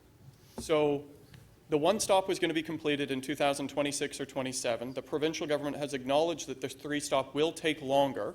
So what will happen to those riders in Scarborough from 2026 to whenever a 3-stop subway gets built? Through the chair, If it gets built. Through the chair, we are doing work to determine whether Line 3 Scarborough can be kept running longer so that it matches up with the opening of the new subway. If it does not, we have a plan for extensive express bus services between Scarborough Centre Station and Kennedy Station. Back on the bus. Okay.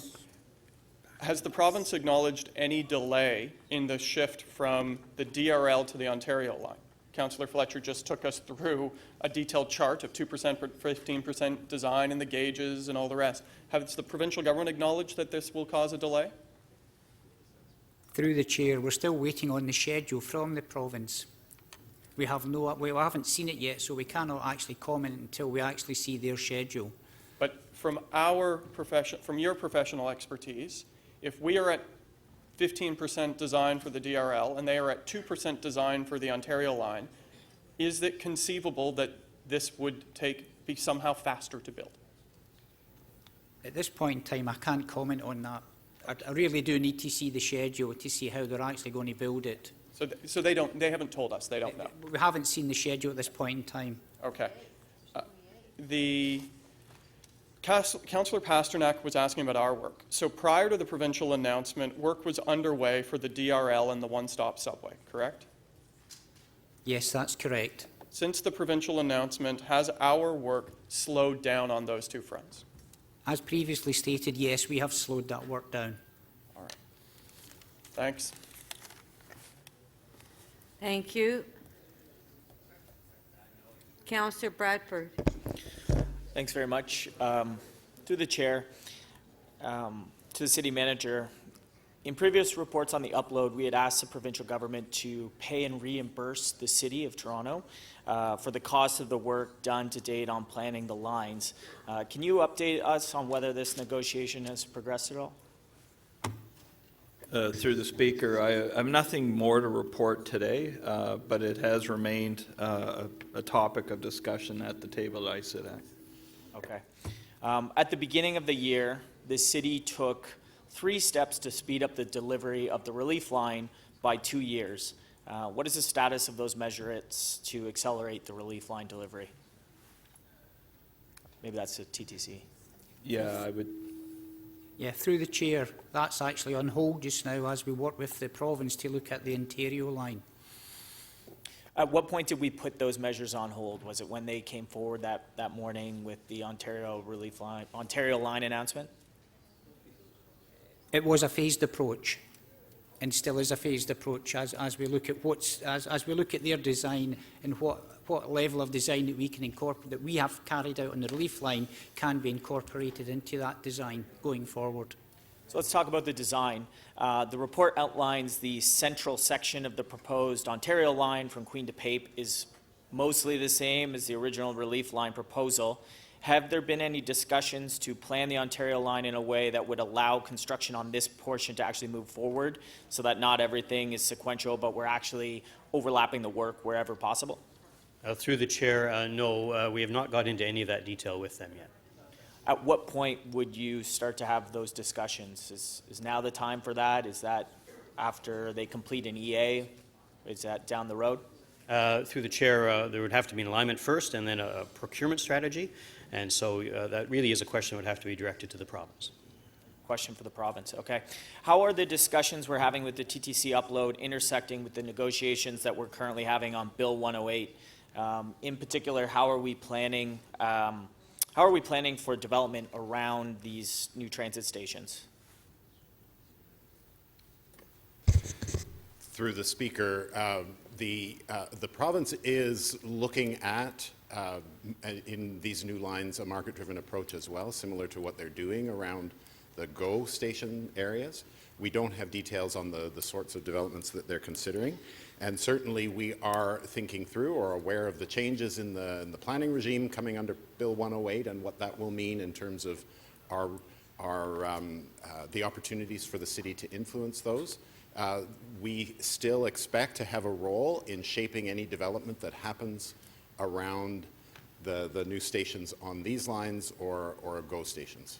We still maintain that ability to have influence over that? That is our expectation. It's certainly how Metrolink staff have talked about their approach, that they would be expecting developers to still work with the city to obtain municipal approvals. Okay. And it appears from the way that the province is sort of bringing this forward that these discussions, it's almost a line-by-line negotiation. So when the way the legislation is actually written, the lieutenant governor in council or the minister have the authority to designate lines as sole responsibility projects. So is there any indication that the province is taking a coordinated approach to the city's transit planning needs, or are they very much sort of taking control of this and laying it out from a provincial perspective? Through the Speaker, we continue to raise with Metrolinx in the province the importance of thinking about the network and how important the build out of the network is to the city in terms of how we're managing growth and how it relates to the official plan. I'm glad you landed on the word network, because as a city, we've always had a transit network plan, and we were thinking about the system as a whole, demand and need across the entire city. So how are these negotiations feeding into the plan that we have as a whole for the city? That's my big concern. Right. Through the Speaker, we have been asked by Council when we came in April to come back with an assessment of the provincial plan, not just the individual lines, but about how the provincial plan relates to the transit network plan that the city has and its impacts on other projects that aren't part of the 4 that the province has identified as priorities. Okay, I have time for one last question. Have we received any legal advice on whether the province has a legal authority to transfer TTC assets in the way that the legislation's written, meaning that it states that a deemed transfer is not a breach of legislation? Has there been any challenge to this perspective? That was your last question.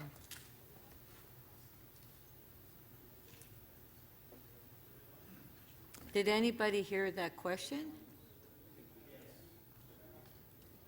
I'm sorry, could you repeat the question, please? Have we received any legal advice on whether the province has the legal authority to transfer TTC assets in the way that the legislation is currently written? The way it's written, it states that a deemed transfer is not a breach of legislation. Has there been any challenge to this perspective? We've certainly provided advice on that, and we don't see any prohibition on them doing it. Okay, thank you. It's, through you, Madam Speaker, sorry. it's highly unusual. However, we don't see any prohibition. Okay, thank you. Okay, before we recess, Councillor Karygiannis, you would like to make an acknowledgement? Yes, Madam Speaker, I want to thank you. We do have a delegation of artists coming in from Beijing, Liming Shen, Liu Hankai, Shang Fu Shang. They're accompanied here by Hassan Babwab, Gus Bawab, and Gary Smith, and they're here, and I want to welcome them to the City of Toronto and wish them all the best.